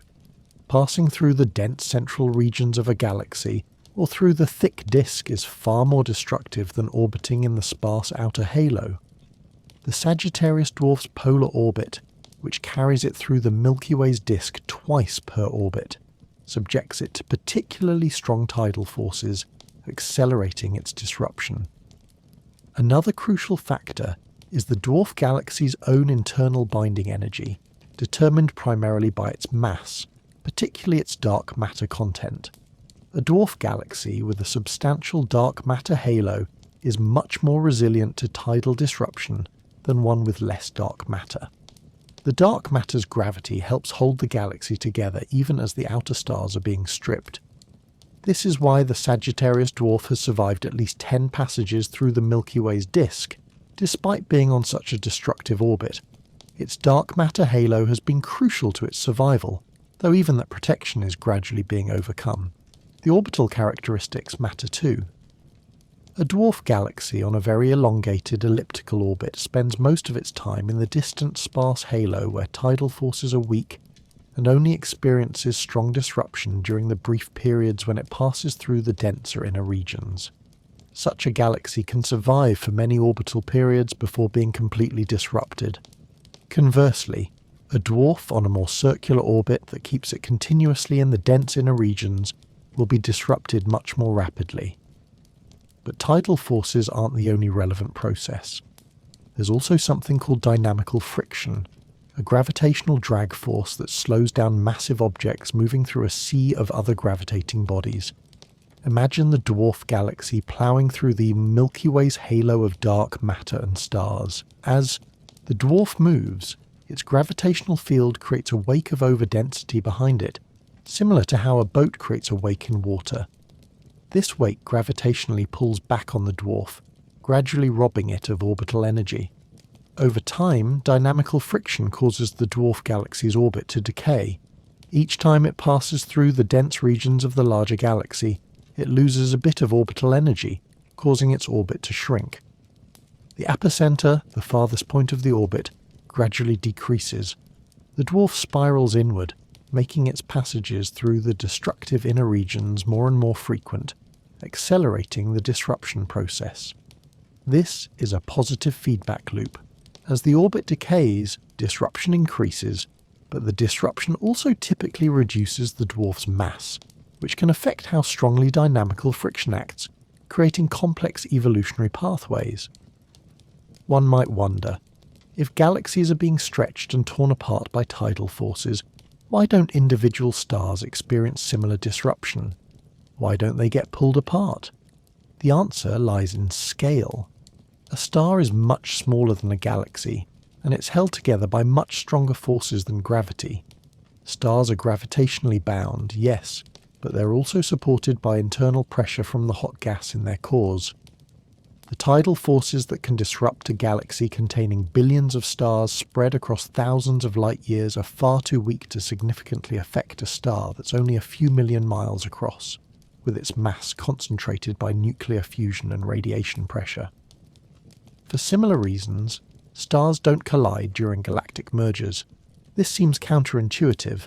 If two galaxies are smashing into each other, surely their stars should collide too. But the distances between stars are so vast compared to their sizes that even when two entire galaxies pass through each other, the stars almost always miss each other entirely. If you scale the Sun down to the size of a grain of sand, the nearest star would be another grain of sand about 2.5 miles away. Fill 2 volumes of space with such sparse distributions and interpenetrate them, and the grains of sand will almost never strike each other. What does collide during galaxy mergers is gas. Galaxies contain vast clouds of gas, regions of molecular hydrogen mixed with dust stretching across hundreds or thousands of light years. When two galaxies merge, their gas clouds can collide at tremendous velocities, often hundreds of kilometers per second. At these speeds, the collision isn't a gentle merging but a violent shock. The gas clouds compress, heat up dramatically, sometimes reaching temperatures of millions of degrees. This heating can cause some gas to be blown out of the galaxy entirely in powerful galactic winds. But compression of gas has another important consequence. It can trigger star formation. Dense regions of gas, if they're cool enough, can gravitationally collapse to form new stars. When gas clouds collide during a merger, the compression can push gas densities above the threshold needed for gravitational collapse, triggering bursts of star formation far more intense than the galaxy experienced during quieter times. Some of the most dramatic star-forming regions in the universe, ultra-luminous infrared galaxies forming stars at rates hundreds of times faster than the Milky Way currently does, are believed to be galaxies caught in the throes of major mergers. The merger of gas can also feed the central supermassive black hole.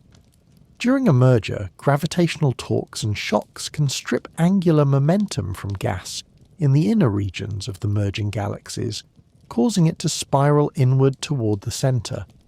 If enough gas accumulates near a supermassive black hole, it can form an accretion disk, a swirling disk of superheated material gradually feeding into the black hole. As this gas spirals inward and eventually crosses the event horizon, it releases tremendous amounts of energy in the form of radiation, creating what astronomers call an active galactic nucleus, or, in the most extreme cases, a quasar. Quasars are among the brightest objects in the universe, with luminosities sometimes exceeding that of 1 trillion suns, all powered by a supermassive black hole accreting gas at furious rates.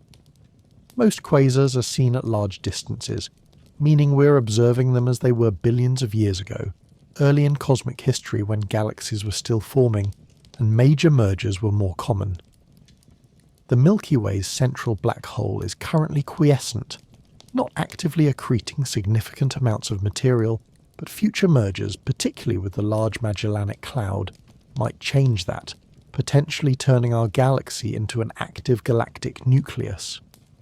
Computer simulations have been absolutely crucial to understanding these processes in detail. Modern supercomputers can model the gravitational interactions of millions or even billions of particles, representing stars, dark matter, and gas, following their motions over billions of years of simulated time. These simulations, known as n-body simulations because they track n particles, where n might be millions, allow astronomers to test different scenarios and compare the results to observations. For instance, when astronomers discovered the Sagittarius Dwarf, they immediately began running simulations to understand its evolution. They input the dwarf's observed mass, position and velocity, along with models for the Milky Way's mass distribution, and ran the simulation both forward and backward in time. Running backward, they could see what the Sagittarius Dwarf might have looked like before it started being disrupted, how massive it might have been, where its orbit might have taken it in the past. Running forward, they could predict where the tidal stream should be now, and where they'll be in the future, helping guide observational searches for the dwarf's stellar debris. Modern simulations have become incredibly sophisticated. They don't just model gravity, they include prescriptions for star formation, for how gas cools and condenses to form stars, for how those stars release energy and heavy elements back into the gas through supernova explosions, for how supermassive black holes grow and release energy that can affect galaxy-wide gas distributions. These hydrodynamic simulations attempt to create a comprehensive model of galaxy formation and evolution. One of the most ambitious such projects is EAGLE, the Evolution and Assembly of Galaxies and Their Environment Simulation. EAGLE simulated a large volume of the universe, 100 million light-years on a side, from shortly after the Big Bang until the present day, tracking the formation and evolution of thousands of galaxies. The simulation includes billions of particles representing dark matter, gas, and stars, and it incorporates detailed physics of star formation, stellar evolution, black hole growth, and feedback effects. Results from EAGLE and similar simulations have shown that hierarchical assembly, the process by which large galaxies grow through repeated mergers with smaller ones, is universal. Every large galaxy in the simulation experienced numerous minor mergers and several major ones throughout its history.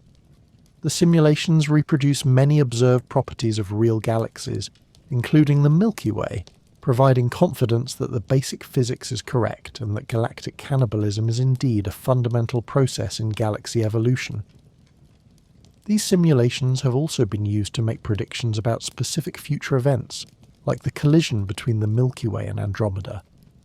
By inputting the observed properties of both galaxies and their current relative motion, simulations can predict when the first close passage will occur, how the galaxies will interact during subsequent encounters, and what the final merged galaxy will look like. While there remain uncertainties in the input parameters, particularly the exact masses of the galaxy's dark matter halos and their precise relative velocities, the simulations consistently show that a merger is likely on a timescale of several billion years. Understanding the mechanics of galactic cannibalism is not just an academic exercise.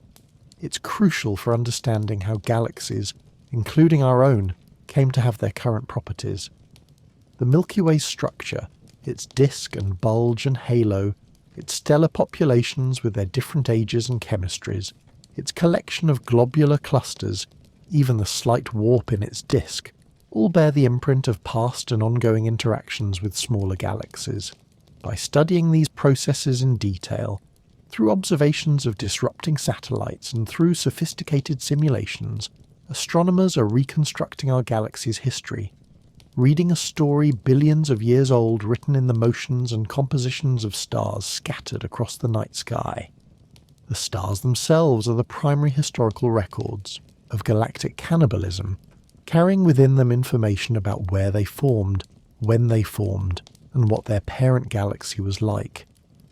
Reading this information requires sophisticated observational techniques and careful analysis, but it has allowed astronomers to reconstruct merger events that occurred billions of years ago, long before Earth even existed. The first and most obvious way to identify immigrant stars is through their motions.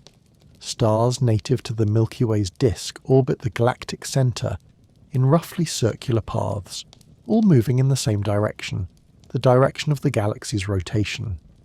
They stay close to the galactic plane, not venturing far above or below the thin disk. This orderly rotation is a consequence of how the disk formed, from a rotating cloud of gas that collapsed into a flat plane while conserving angular momentum. But stars in the halo, and particularly stars that came from disrupted dwarf galaxies, don't follow this pattern. They move on highly elliptical orbits, plunging through the disk at one point in their orbit, then soaring back up into the halo on the other side. Many move on retrograde orbits, circling the galactic centre in the direction opposite to the disk's rotation. Still, others move on inclined orbits tilted at high angles to the galactic plane.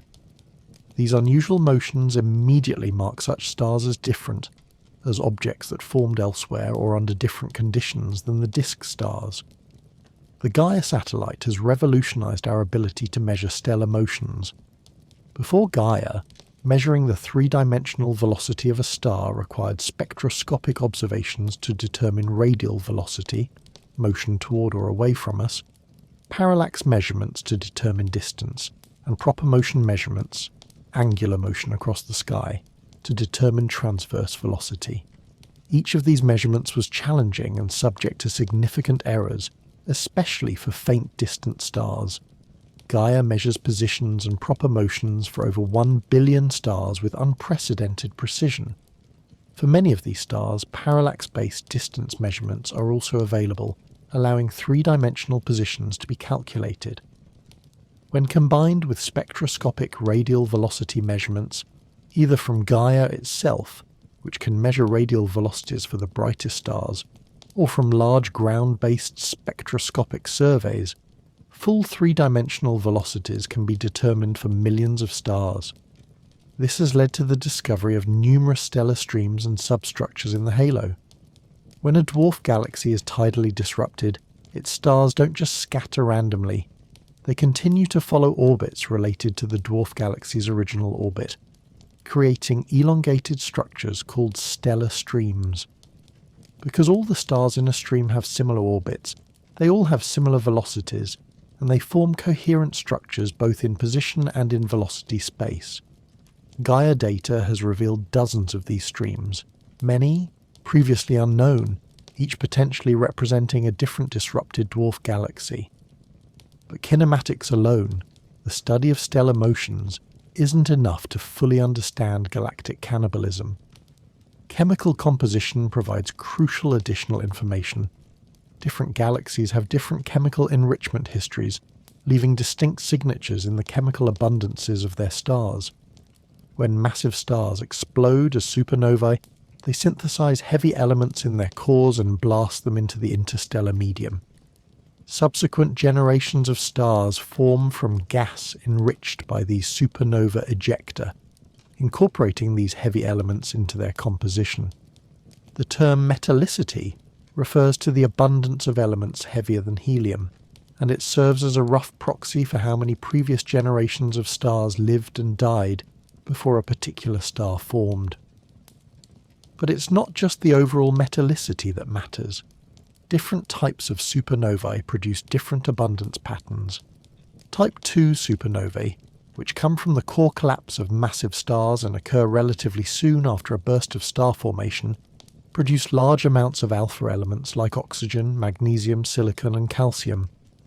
Type Ia supernovae, which come from the thermonuclear explosion of white dwarf stars and can occur billions of years after star formation, produce more iron group elements relative to alpha elements.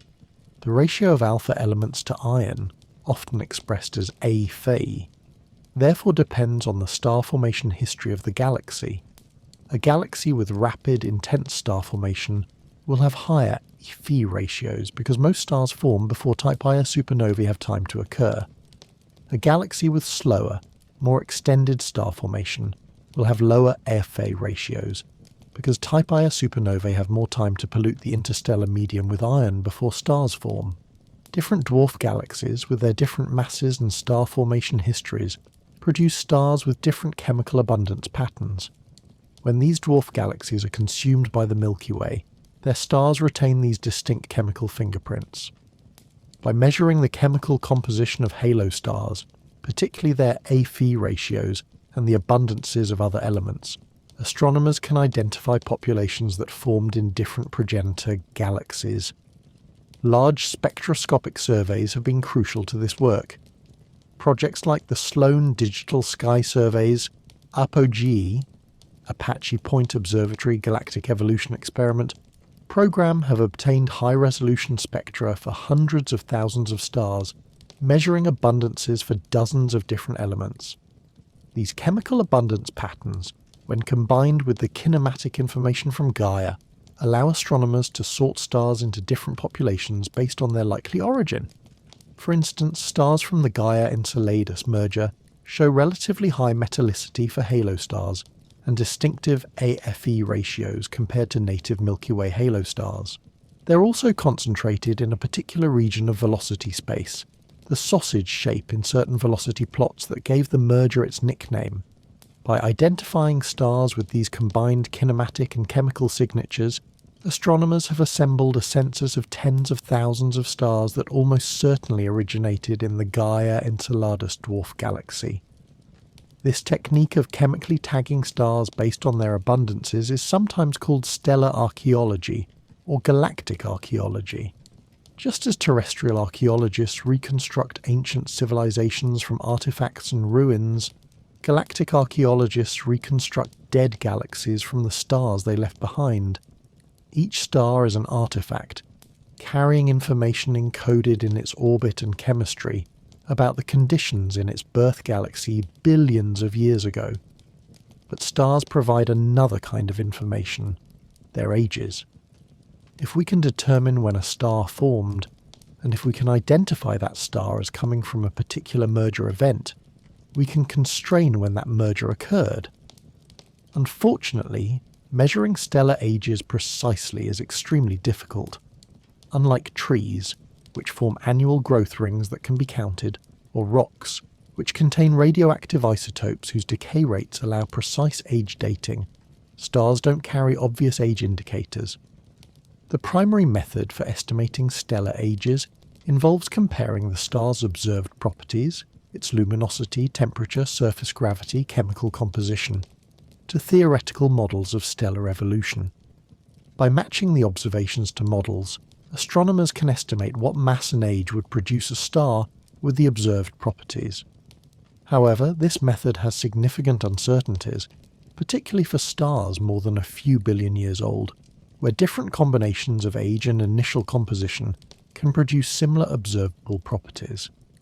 Despite these challenges, crude age estimates are possible for large populations of stars, and these have provided important constraints on merger timelines. For instance, the recognition that most stars in the Gaia-Enceladus population are old, typically 10 billion years or older, is consistent with the hypothesis that this merger occurred 8 to 10 billion years ago.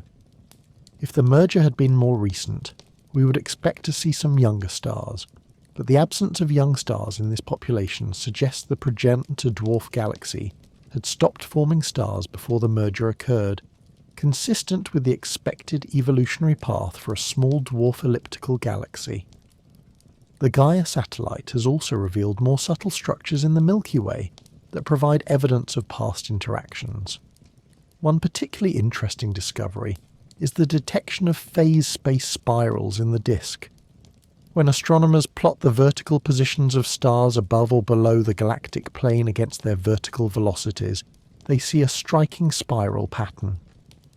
This pattern indicates that the disk has been disturbed, that some event caused stars to oscillate up and down through the plane in a coherent way. What could cause such a disturbance? The leading hypothesis is that it's the result of the Sagittarius dwarf passing through the disk between 300 million and 900 million years ago. When the dwarf plunged through, its gravitational field created waves in the disk, density perturbations and velocity kicks that propagated through the stellar population. Stars were jolted from their equilibrium orbits and began oscillating.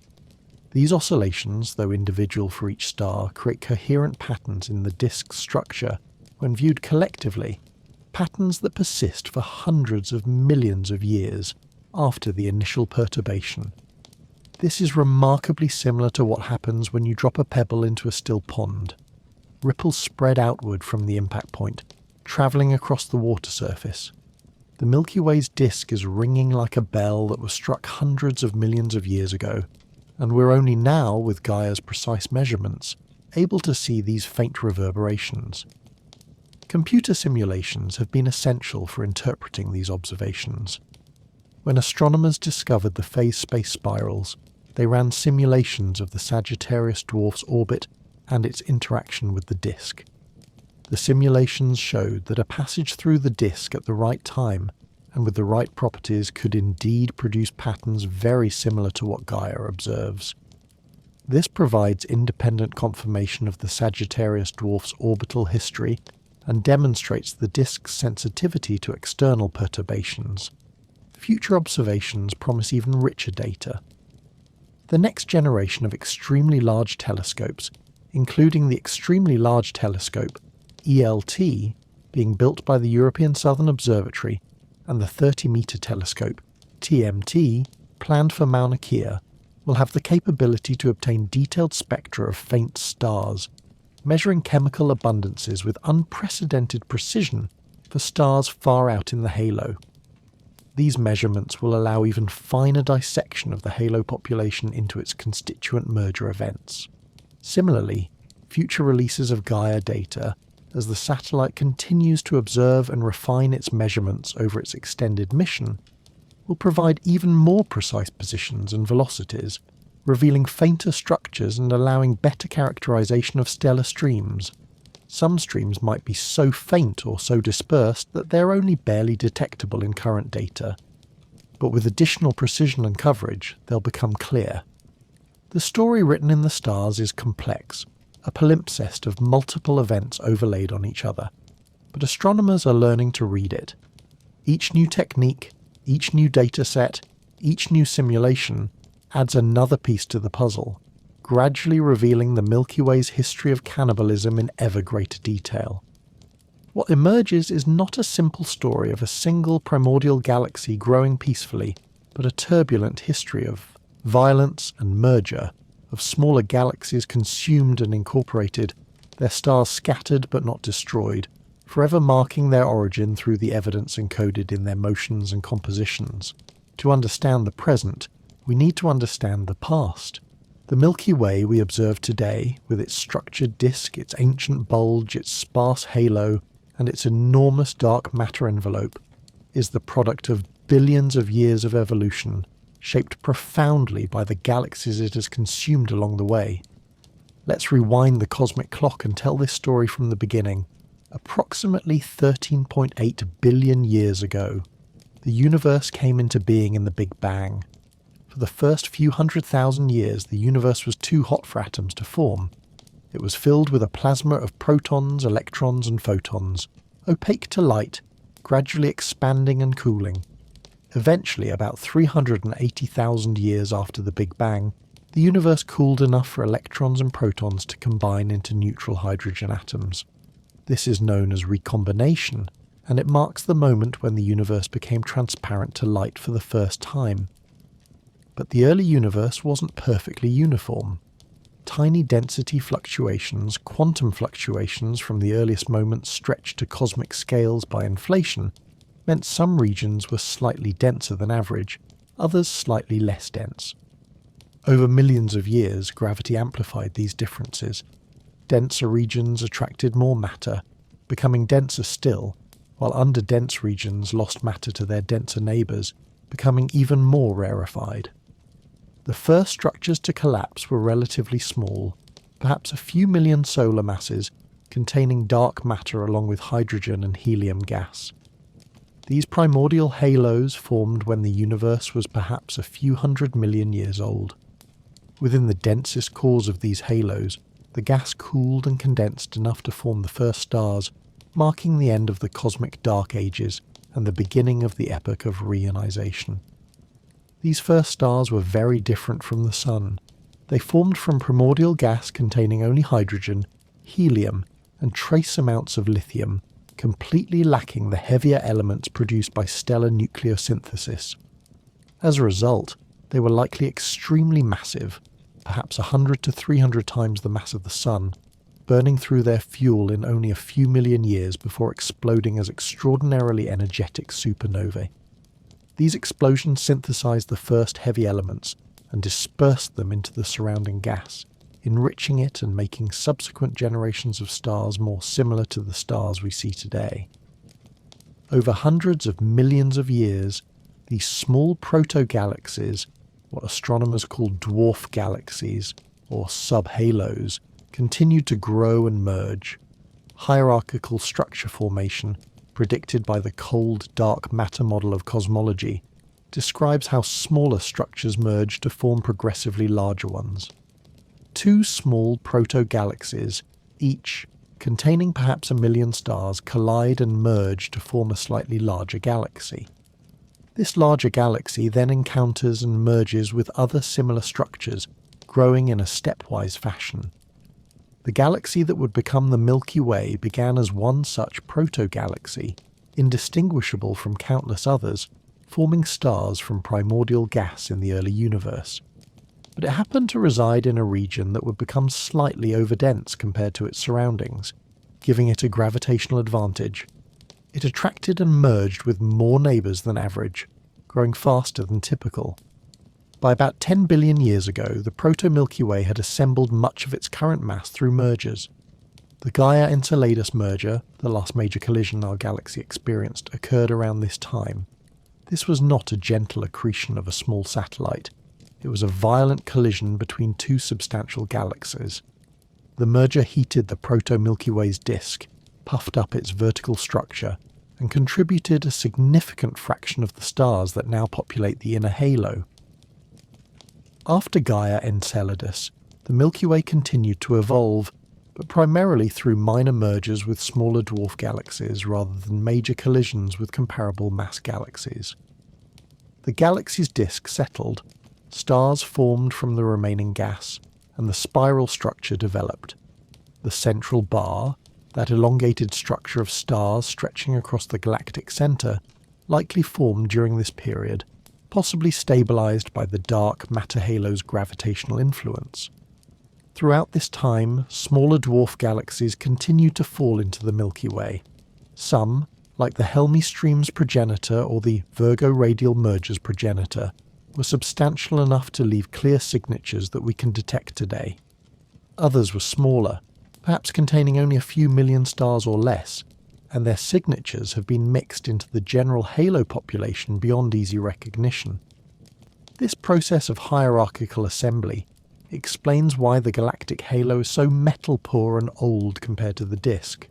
The halo formed early, built up through mergers of small metal-poor proto-galaxies that formed their stars when the universe was young and chemically primitive. The disk formed later, from gas that had been enriched by several billion years of stellar evolution, and it continues to form stars even today from gas further enriched by more recent stellar death. It also explains the halo's structure and kinematics. The halo stars move on random non-circular orbits because they didn't form from a smoothly rotating disk. They came from many different infalling dwarf galaxies, each with its own orbital angular momentum, and when these dwarfs were disrupted, their stars retained the high-velocity, often retrograde orbits inherited from their parent galaxy's motion. The thick disk, that intermediate component between the thin disk and halo, likely also owes its existence partly to past mergers. The thick disk stars are older and more metal-poor than thin disk stars, but younger and more metal-rich than typical halo stars. Some models suggest the thick disk formed through the heating of an earlier thin disk by merger events like Gaia-Enceladus. The merger's gravitational perturbations kicked stars out of the plane, puffing up the disk and creating the thicker component we observe today. Evidence for this heating mechanism comes from detailed studies of thick disk stars' chemistry and kinematics. They show patterns consistent with having formed in a disk-like structure, but then having been dynamically heated, scattered onto orbits with higher vertical velocities. This is exactly what would be expected if a significant merger occurred after the initial disk had formed but before the current thin disk had settled. The globular clusters orbiting the Milky Way also tell the story of hierarchical assembly. As discussed earlier, roughly half of the galaxy's globular clusters likely formed in dwarf galaxies and were accreted along with their parent galaxies. The other half formed in the Milky Way itself, either in early bursts of star formation or in particularly dense, massive molecular clouds in the disk. The difference between these two populations can be seen in their properties. Accreted globular clusters tend to be on more elliptical, more inclined, more retrograde orbits, consistent with having been captured from infalling satellites. Native Milky Way clusters tend to orbit closer to the galactic plane, on less eccentric prograde orbits. There are also subtle differences in their chemistry. with some accreted clusters showing abundance patterns consistent with formation in lower mass galaxies with different enrichment histories. By carefully studying these globular clusters, their orbits, their ages, their chemistry, astronomers can attempt to group them into families, clusters that likely came from the same progenitor dwarf galaxy. This is difficult work because the clusters have been orbiting the Milky Way for billions of years, their orbits slowly evolving due to gravitational perturbations. But statistical analyses have identified several likely groups, each representing a different ancient merger event. The central bulge, that roughly spherical concentration of old stars at the galaxy's centre, also bears evidence of the merger history. Some bulge stars likely formed in situ, meaning they formed where they are now, early in the galaxy's history when the central regions were dense with gas and undergoing rapid star formation. But other bulge stars may have been scattered into the centre during major mergers, their orbits randomised by the violent gravitational interactions, adding to the bulge's mass. Distinguishing between these two populations is challenging because the bulge is so dense and so heavily obscured by dust that detailed observations are difficult. But large-scale infrared surveys, which can penetrate the dust, and spectroscopic studies of bulge stars have begun to reveal the bulge's complexity. It contains multiple populations with different chemistry and kinematics, suggesting a complicated formation history involving both in situ star formation and merger-driven accretion. The central supermassive black hole, Sagittarius A, grew alongside the galaxy. Current models suggest that supermassive black holes form from smaller seed, black holes in the early universe, perhaps the remnants of the first generation of stars, or perhaps formed through direct collapse of gas in extremely dense regions. These seed black holes, with initial masses perhaps 100 to 100,000 times the Sun's mass, grew through accretion of gas and through mergers with other black holes. Every time the proto-Milky Way merged with another galaxy, the two central black holes eventually sank to the centre of the merged system through dynamical friction, forming a binary black hole system. These two black holes orbited each other, gradually spiralling inward as they lost energy through gravitational radiation and interaction with surrounding stars and gas. Eventually they merged, combining their masses and producing gravitational waves, ripples in space-time that propagate outward at the speed of light. This process occurred multiple times throughout the Milky Way's history. The central black hole we see today, with its mass of about 4 million solar masses, is the accumulated result of all these mergers, all these accretion events, all this growth over billions of years. It's currently quiet because there's relatively little gas near the galactic centre available to accrete. But this could change in the future, particularly when the Large Magellanic Cloud merges with the Milky Way in a few billion years. Looking at the Milky Way today, we see the end result of this complex history. The thin disk where we reside is still actively forming stars from the remaining gas, creating new stellar populations that will add to the galaxy's structure. The thick disk and halo are dominated by older stars, relics of earlier epochs, their orbits and chemistry preserving information about the galaxy's youth. The bulge harbours the oldest stars in the central black hole, the heart of the system. And the dark matter halo, invisible but omnipresent, provides the gravitational scaffolding that holds it all together. But this isn't a static picture. The Milky Way continues to evolve, continues to accrete mass from smaller satellites, continues to be shaped by the ongoing process of galactic cannibalism. The Sagittarius Dwarf is still being consumed. The Magellanic Clouds are approaching their eventual merger. Unknown dwarf galaxies lurking in the outer halo will eventually be pulled in and disrupted. And in a few billion years, the Milky Way itself will merge with Andromeda in the most dramatic event since Gaia-Enceladus, transforming both galaxies into something new. Understanding this history is not just about satisfying curiosity about the past. It provides crucial context for understanding the Milky Way's present-day properties and predicting its future evolution.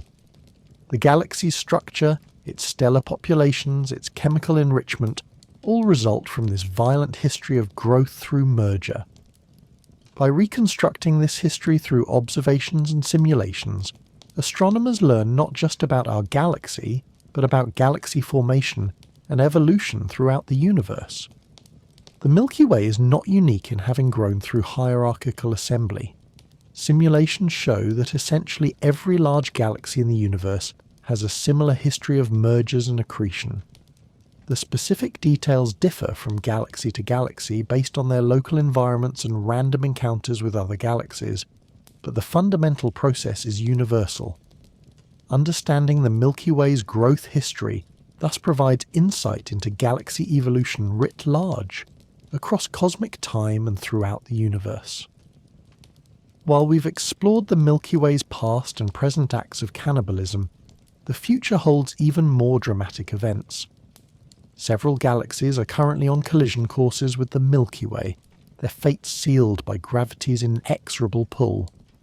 These future mergers will continue to reshape our galaxy, adding mass, stirring up the stellar populations, and possibly triggering bursts of star formation and black hole activity. The most immediate and certain future merger involves the Sagittarius Dwarf Elliptical Galaxy. As we've discussed, this galaxy is already in an advanced state of disruption, having passed through the Milky Way's disk multiple times over the past several billion years. Its remaining lifespan is measured in hundreds of millions of years, perhaps approaching 1 billion years before it's completely dispersed and absorbed. Over the next 100 million years or so, the Sagittarius Dwarf will make another close passage through the galactic disk. Each such passage strips away more of its remaining stars, adding them to the already extensive stellar streams that wrap around the Milky Way. Computer simulations predict that the dwarf's main body will continue to lose coherence, gradually dispersing into a more diffuse structure until eventually no identifiable nucleus remains. The streams of stars pulled from the Sagittarius Dwarf will persist longer than the main body itself. These streams, stretching hundreds of thousands of light years along the dwarf's orbital path, will continue to spread and disperse, but the process is slow. Even after the main body has completely dissipated, recognizable streams may persist for another billion years or more before they're completely mixed into the general halo population. Future astronomers with sufficiently sophisticated instruments might still be able to identify Sagittarius stars even billions of years from now through their distinctive chemistry and velocity patterns, though the task will become increasingly difficult as mixing progresses. The fate of the Magellanic Clouds is more complex and more dramatic. For many years, astronomers believed the large and small Magellanic Clouds would orbit the Milky Way indefinitely, eternal companions to our galaxy. However, recent measurements and simulations have dramatically revised this picture, revealing that both clouds, but especially the Large Magellanic Cloud, are on collision courses with the Milky Way. The key insight came from better measurements of the Magellanic Cloud's masses, particularly their dark matter content. Previous estimates had underestimated how massive the Large Magellanic Cloud really is. Recent observations suggest it contains roughly twice as much mass as previously thought, with the additional mass coming primarily from a more extensive dark matter halo. This has profound implications for its future evolution. With its larger mass, the Large Magellanic Cloud loses orbital energy more rapidly through dynamical friction as it ploughs through the Milky Way's halo of dark matter and stars. This dynamical friction acts as a gravitational drag, gradually slowing the cloud and causing its orbit to decay. Previous calculations, based on lower mass estimates, suggested the cloud might escape the Milky Way entirely, speeding away into intergalactic space. But the new mass estimates changed that conclusion dramatically. Current simulations, incorporating the best available mass estimates and orbital properties, predict that the Large Magellanic Cloud will merge with the Milky Way in approximately 2.4 billion years, with uncertainties placing this anywhere from about 1.5 billion to 4 billion years in the future. This is sooner than many previous predictions, and crucially, it means the LMC will merge with the Milky Way before the Andromeda collision, which is expected in roughly 4 to 5 billion years. When the Large Magellanic Cloud merges with the Milky Way, the consequences will be significant. The LMC is not a small dwarf galaxy. Estimates suggest it contains several billion to perhaps 10 billion stars, roughly 1/30th to 1/10th the stellar mass of the Milky Way depending on which estimates and measurement methods are used. This makes it substantially more massive than the Sagittarius dwarf, and its merger will be correspondingly more violent and more transformative. The merger will have several major effects on the Milky Way. First, it will dramatically increase the mass of the galactic halo. Simulations suggest that debris from the disrupted LMC will spread throughout the halo, increasing its stellar mass by a factor of 3 to 6, with a median value around 5. The Milky Way currently has an unusually low-mass stellar halo compared to other galaxies of similar size, and the LMC merger will remedy this, bringing our galaxy into line with typical values. Second, the merger will likely wake up the Milky Way's central supermassive black hole. As the LMC is tidally disrupted, its gas will be stripped away and eventually funneled toward the Milky Way's centre through gravitational torques and interactions. This gas influx could trigger a period of enhanced black hole accretion, causing Sagittarius A to grow from its current mass of about 4 million solar masses to perhaps 10 to 30 million solar masses, with some simulations suggesting increases by factors as large as 8. A growing, actively accreting black hole produces tremendous luminosity. The infalling gas forms an accretion disk, spiralling inward while heating to millions of degrees and radiating intensely across the electromagnetic spectrum. If the accretion rate becomes high enough, the Milky Way could briefly become an active galactic nucleus or even a quasar, one of the brightest objects in the universe, outshining all the galaxy's stars combined. This wouldn't affect Earth directly, assuming Earth still exists in recognizable form, 2.4 billion years from now, which is far from certain given that the Sun will be significantly more luminous by then, potentially rendering Earth uninhabitable. But if there were any observers around to witness it, they would see a dramatic transformation of the night sky. The galactic centre, currently obscured by dust and appearing as a faint glow in infrared and radio wavelengths, would blaze with incredible brightness. High-energy radiation from the active nucleus would flood the inner galaxy, potentially affecting star formation, and possibly even being hazardous to life on planets in the inner regions. Third, there's a small but non-zero probability that our solar system could be significantly affected by the merger, though any such predictions carry enormous uncertainty. The vast majority of stars, including the Sun, will not be directly impacted. They'll remain bound to the merged galaxy, perhaps on somewhat different orbits than before, but fundamentally unchanged. However, gravitational perturbations during the merger could occasionally eject stars from the galaxy entirely, flinging them out into intergalactic space. Various simulations have produced different estimates for this probability, generally suggesting it remains quite small for stars at the Sun's current location, likely well under 10% and possibly much lower. If this unlikely event occurred, the Sun and its planets would still remain gravitationally bound to each other. The solar system would become an intergalactic wanderer, travelling through the vast empty spaces between galaxies. The night sky would become unimaginably dark, with the merged Milky Way LMC galaxy receding into the distance as a faint smudge of light. Andromeda and other galaxies of the local group would be visible as faint patches, but there would be no Milky Way band arcing across the sky, no thousands of stars visible to the naked eye, just profound darkness punctuated by a handful of distant galactic islands. More likely, the Sun will be scattered to a different location within the merged galaxy, probably pushed outward toward the outer halo. Simulations suggest roughly a 50% chance that stars at the Sun's current distance from the galactic centre will end up at larger distances after the merger, perhaps twice or 3 times as far out.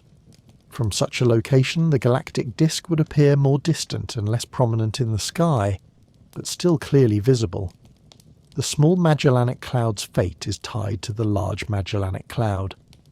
The two clouds orbit each other in addition to both orbiting the Milky Way, creating a complex three-body gravitational interaction. Current evidence suggests the Small Magellanic Cloud is already being tidally disrupted by the Large Magellanic Cloud, with gas and stars being stripped from the smaller cloud by the larger one's gravity. As the Large Magellanic Cloud spirals into the Milky Way, it will drag the Small Magellanic Cloud along with it, leading to the eventual absorption of both.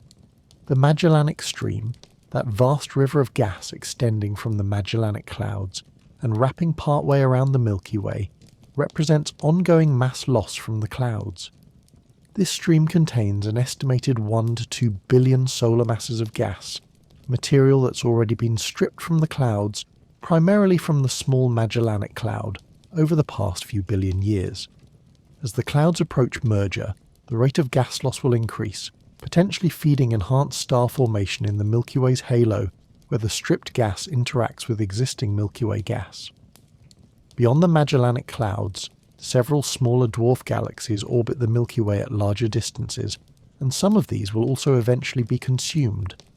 The exact fates of individual dwarf galaxies depend on their orbits, masses, and the timing of various interactions, but dynamical friction suggests that many will slowly spiral inward over the next several billion years. However, it's important to note that not all satellite galaxies will necessarily be consumed. Some dwarf galaxies, particularly those on very distant orbits with high velocities, might escape. Others might survive for extremely long periods, orbiting in the outer halo far from the destructive tidal forces of the inner galaxy. The Leo II dwarf galaxy, for instance, orbits at a distance of about 700,000 light-years from the galactic centre, far beyond most of the Milky Way's structure. At such a distance, tidal forces are weak, and this galaxy might survive for tens of billions of years before being consumed, if it's consumed at all. The gravitational interactions between the Milky Way and its satellites are also not isolated events. The satellites interact with each other, occasionally passing close enough to exchange momentum and alter each other's orbits. These complex multi-body interactions make precise predictions about individual satellites difficult. A dwarf galaxy that appears safe on its current orbit might be perturbed by a close encounter with another dwarf, changing its trajectory and potentially setting it on a collision course with the Milky Way. Moreover, the Milky Way might continue to capture new satellite galaxies from the intergalactic medium.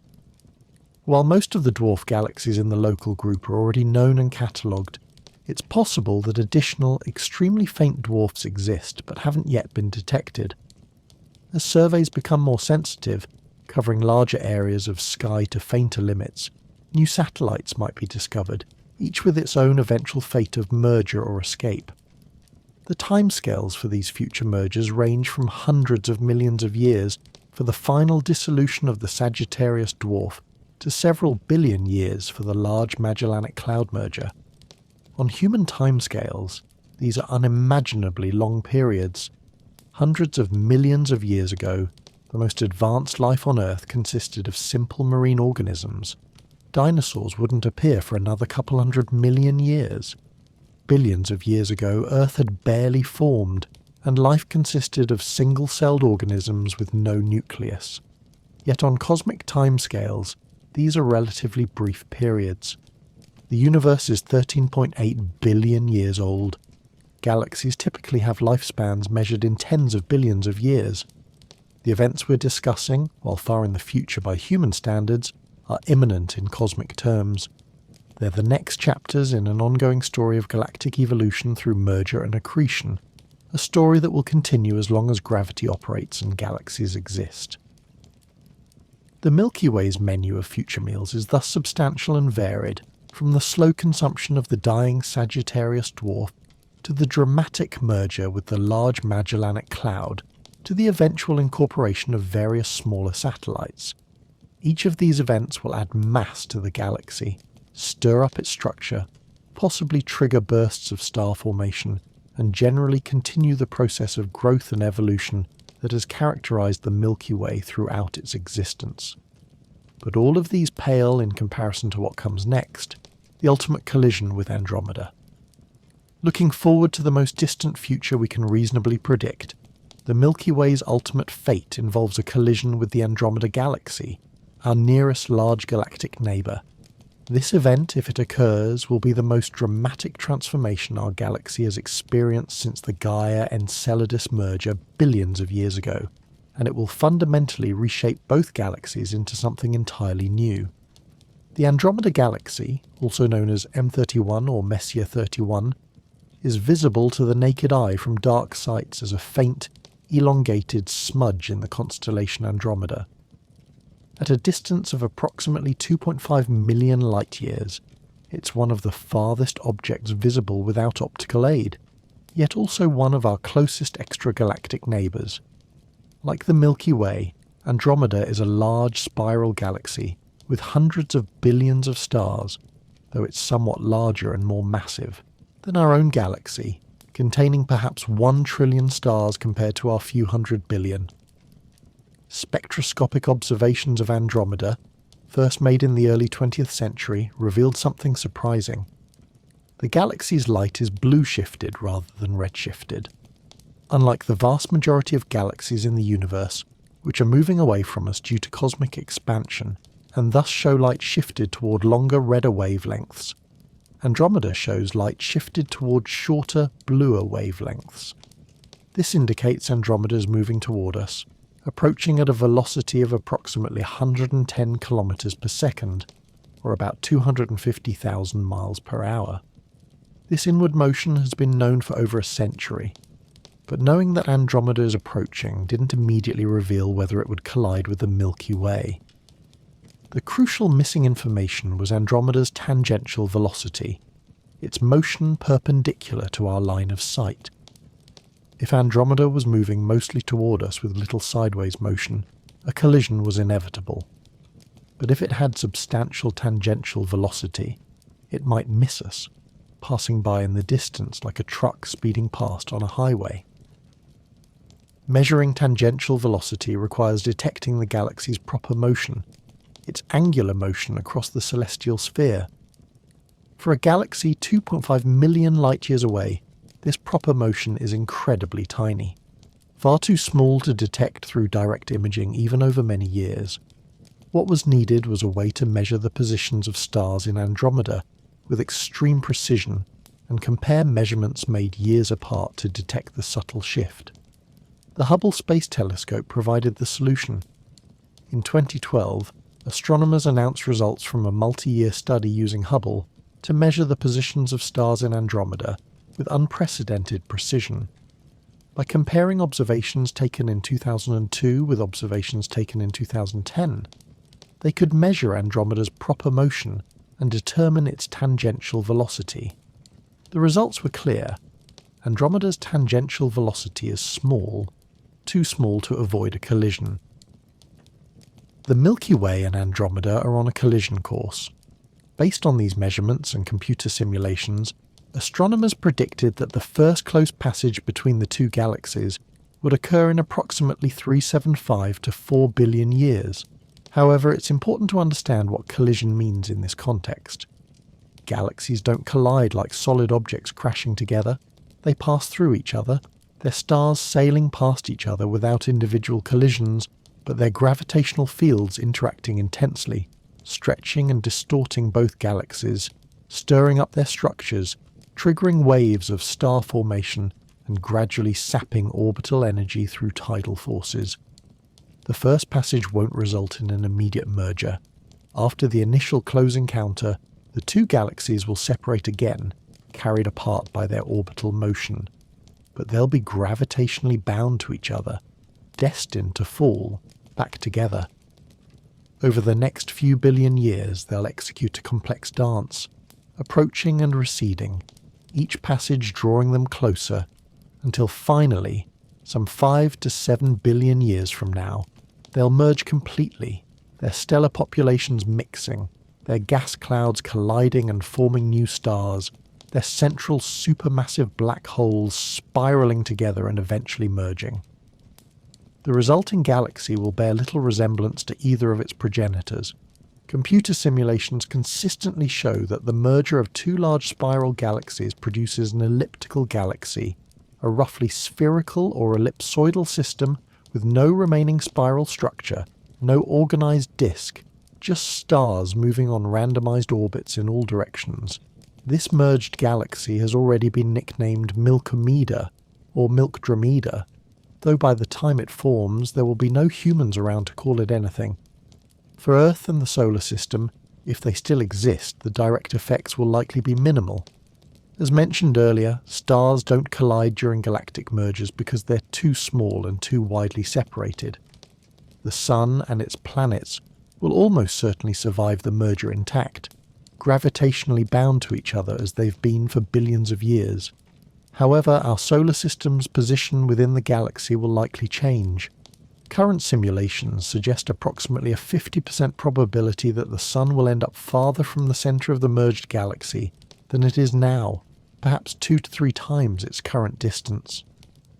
There's a smaller probability, perhaps around 12% according to some estimates, that the Sun could be ejected from the galaxy entirely, flung out into intergalactic space by gravitational interactions during the merger. Most likely, though, the Sun will find itself orbiting Milkomeda at a greater distance than it currently orbits the Milky Way, with the galactic centre appearing more distant and less prominent in the sky. But wait, is this collision actually inevitable? Recent research has introduced significant uncertainty into what was once considered a fairly certain prediction. A 2025 study by Tilsawala and colleagues took a fresh look at the problem using the latest data from the Gaia satellite and Hubble Space Telescope, along with improved measurements of the masses of both galaxies and the gravitational influences of other galaxies in the local group. The study found that when all these factors are accounted for, particularly the gravitational effects of the Triangulum Galaxy, M33, and the Large Magellanic Cloud, the outcome becomes much less certain. According to their analysis, there's roughly a 50% chance that the Milky Way and Andromeda will not collide at all within the next 10 billion years. If they do collide, their models suggest it would happen later than previously thought, around 7 to 8 billion years from now rather than 4 to 5 billion years. Other research teams may produce different estimates as measurements continue to improve. This doesn't mean Andromeda will pass us by and never return. Even if the galaxies miss each other on their first approach, they remain gravitationally bound and will influence each other's motions for billions of years. The issue is that predicting the long-term evolution of a multi-body gravitational system like the local group, with multiple massive galaxies all affecting each other's motions, is extremely difficult. Small uncertainties in current measurements, particularly in the galaxy's masses and velocities, lead to dramatically different outcomes when simulations are run forward billions of years. The 50% probability reflects this inherent uncertainty. It's not that half of all universes see a collision and half don't. It's that we don't know the initial conditions precisely enough to make a definitive prediction. As measurements improve, particularly from continued Gaia observations and from new large telescopes, the uncertainties should decrease and the prediction should become more certain. Assuming the collision does occur, the transformation will be spectacular. During the first close passage, expected around 3.75 to 4 billion years from now assuming earlier predictions hold, Andromeda will loom enormous in the night sky, filling a significant portion of the celestial sphere. From Earth, if it still exists in habitable form, viewers would see Andromeda's spiral structure distorted, its arms stretched and warped by tidal forces, glowing blue and pink as shock-heated gas forms new stars at accelerated rates. The second passage, perhaps a billion years later, will bring the galaxies even closer. By this point, both galaxies will be severely distorted, with long tidal tails of stars streaming away from each galaxy, extending hundreds of thousands of light-years into space. The disk structures will be disrupted, the spiral arms shredded. Massive bursts of star formation will light up regions where gas clouds from the two galaxies collide. Eventually, probably around 6 to 7 billion years from now, the two galactic cores will merge. The supermassive black holes at the centres of both galaxies, currently separated by 2.5 million light-years of space, will find themselves in the same galaxy, both orbiting the centre of the merged system. Over time, gravitational interactions with nearby stars and dynamical friction will cause these black holes to spiral together, eventually forming a binary black hole system with the two massive objects orbiting each other. This binary will gradually shrink as the black holes lose energy through emission of gravitational waves, ripples in space-time that carry energy away from the system. As they get closer, the orbital period decreases and the gravitational wave emission intensifies. In the final moments before merger, when the two black holes are orbiting each other many times per second, separated by only a few times their own event horizons, they'll radiate gravitational waves with tremendous intensity, briefly outshining the entire rest of the universe in gravitational wave power. Then, in a fraction of a second, the two black holes will merge, combining their masses into a single, larger black hole. The merged black hole will have a mass equal to the sum of the two progenitor black holes minus a few percent that was radiated away as gravitational waves during the final merger. For the Milky Way's black hole at 4 million solar masses and Andromeda's at roughly 100 to 200 million solar masses, the final merged black hole might have a mass around 100 to 200 million solar masses. The gravitational waves from this merger would be detectable by future space-based gravitational wave observatories if such instruments exist billions of years in the future. They wouldn't be detectable from Earth itself, even with the most advanced conceivable instruments, because Earth will have been destroyed long before the black holes merge. The Sun, as it ages, will gradually increase in luminosity. In about 1 billion years, increased solar luminosity will likely trigger a runaway greenhouse effect on Earth, boiling away the oceans and rendering the planet uninhabitable. By about 7.5 billion years from now, the Sun will expand into a red giant, its outer layers potentially engulfing Earth's orbit entirely. So the final act of the Milky Way-Andromeda merger will play out in a solar system where Earth has long since been destroyed, orbiting a red giant sun nearing the end of its life. Any descendants of humanity, if they exist, will have long since moved to other star systems, perhaps even to other galaxies to survive. The merged galaxy, Milkomeda, will gradually settle into a stable configuration over the next few billion years after the merger is complete. The stellar populations from both progenitor galaxies will mix, creating a single large elliptical galaxy with a mass of perhaps 1.5 trillion solar masses or more. The spiral structures of both progenitors will be completely erased, replaced by a smooth, featureless distribution of stars moving on randomized orbits. Star formation will likely continue for some time after the merger, fueled by gas from both galaxies being shocked and compressed during the collision. Eventually, though, as the gas is consumed by star formation or heated to such high temperatures that it can't cool and collapse, star formation will slow and eventually cease. Milkomeda will become a red and dead galaxy, populated primarily by old, cool stars slowly evolving toward their endpoints as white dwarfs, with no new stars being born to replace them. This scenario, the merger of the Milky Way and Andromeda, represents the most distant future astronomers can reasonably predict with current knowledge. Beyond about 10 billion years, uncertainties compound and predictions become increasingly speculative. But this distant future, dramatic as it is not the end of the story.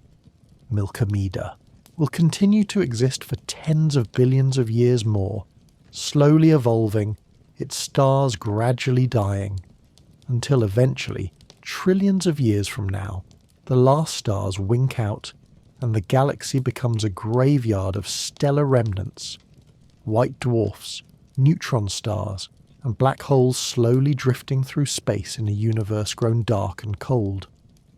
The Milky Way's ongoing feast, its consumption of smaller galaxies past, present and future, is not just a local curiosity or an interesting story about our cosmic home. It represents a fundamental process operating throughout the universe, a key mechanism by which galaxies grow, evolve, and attain their observed properties. Galactic cannibalism is universal. Every large galaxy has grown, at least in part, through the consumption of smaller satellites. Hubble Space Telescope images reveal galaxies throughout the universe in various stages of merger. Some show the early stages, with two intact spiral galaxies just beginning to interact, their outer arms distorting and extending toward each other. Others capture mid-merger chaos, with stellar bridges and tidal tails streaming across hundreds of thousands of light-years, gas clouds colliding and forming brilliant new star clusters, galactic cores approaching each other surrounded by shells of shock-heated material. Still others show the late stages, merger remnants settling into elliptical configurations, all traces of the original spiral structures erased. This process was even more common in the past. Looking at distant galaxies, we look backward in time because their light takes millions or billions of years to reach us. Deep field images from Hubble and the James Webb Space Telescope reveal that when the universe was younger, a larger fraction of galaxies showed signs of ongoing mergers and interactions. This makes sense in the context of hierarchical structure formation.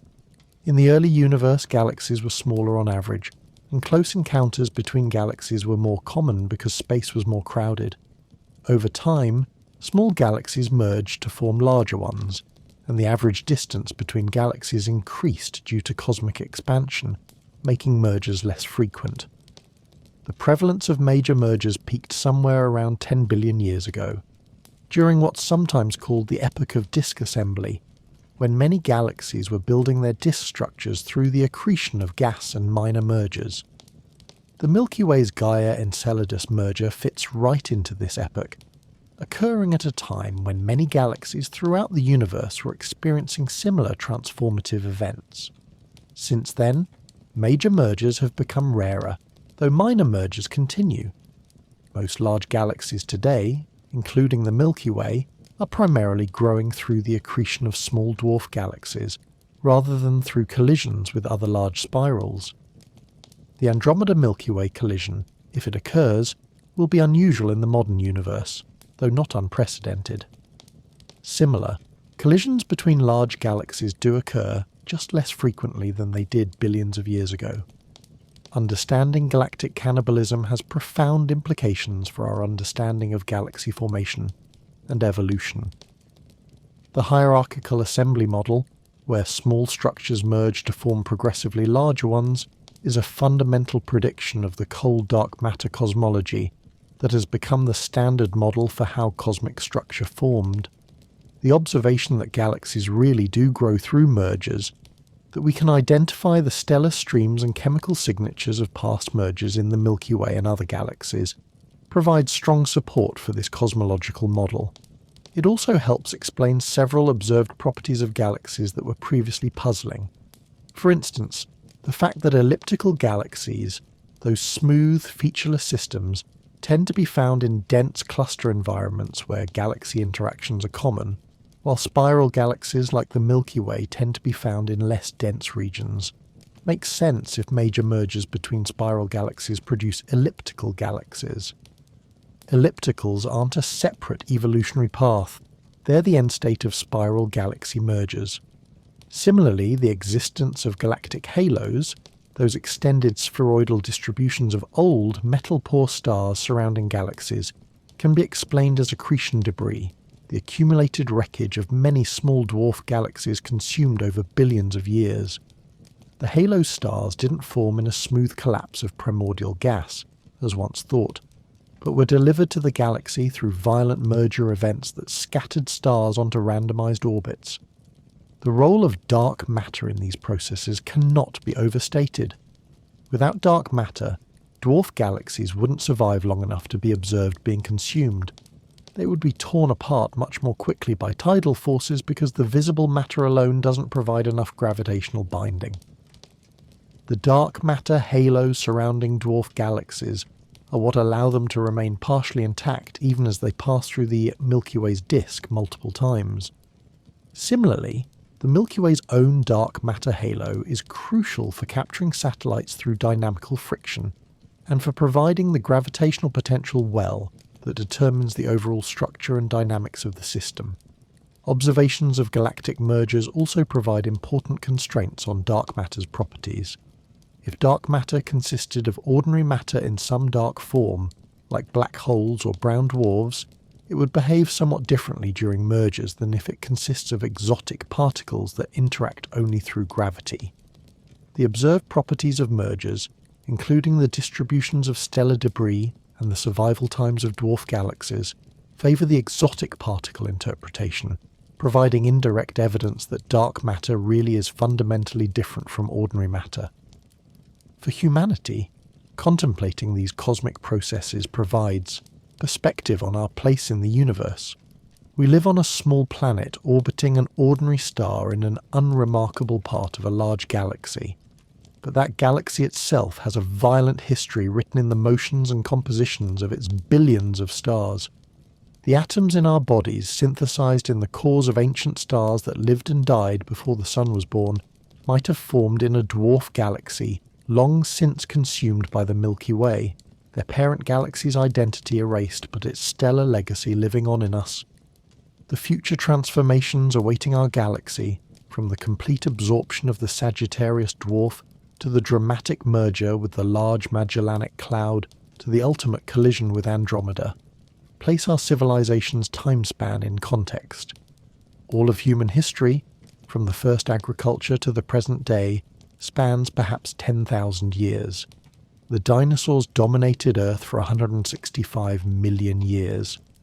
Complex multicellular life has existed for over 500 million years, but the Milky Way has been evolving for 13 billion years, and it will continue evolving for billions more.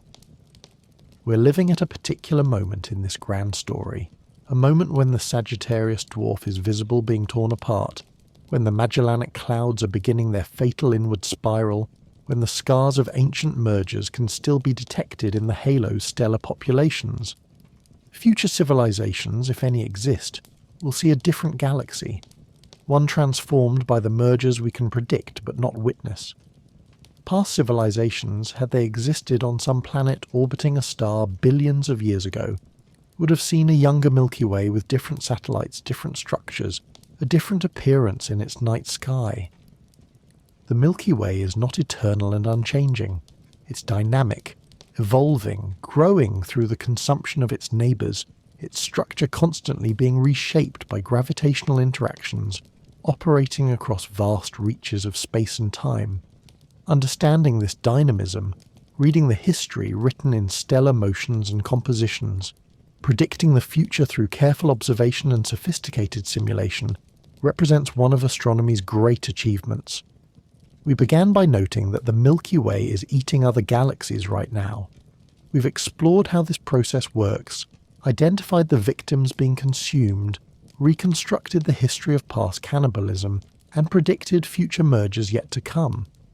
Throughout, we've seen that what appears as a stable, unchanging band of light arcing across our night sky is actually the visible expression of an ongoing cosmic drama, billions of years old, with billions of years yet to play out.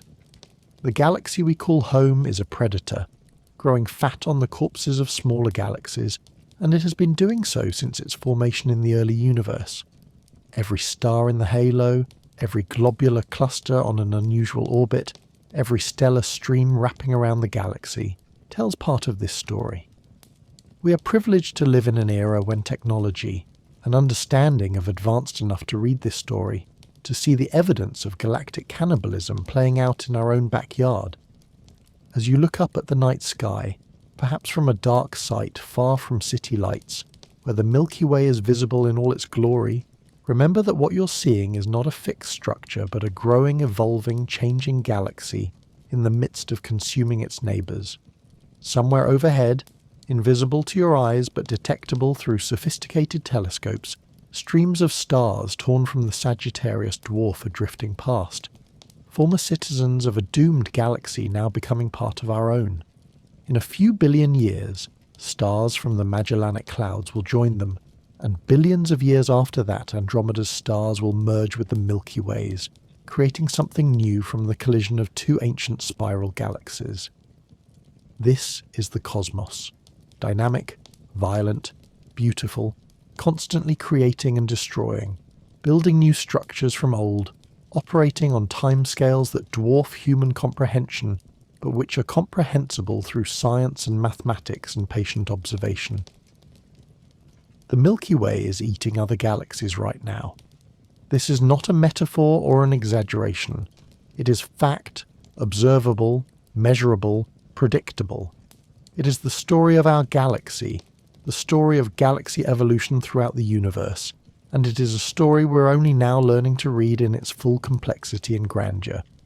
If you found this exploration of cosmic cannibalism fascinating, please consider subscribing to Science Sleep Stories for more relaxed journeys through the wonders of science and the cosmos. Like this video if you enjoyed it, and feel free to leave comments about what other topics you'd like us to explore. There's so much more to discover about our universe, and we're here to help you explore it. One story at a time. Thank you for joining me on this voyage through space and time, through the violent history and dramatic future of our galactic home. Sweet dreams and clear skies.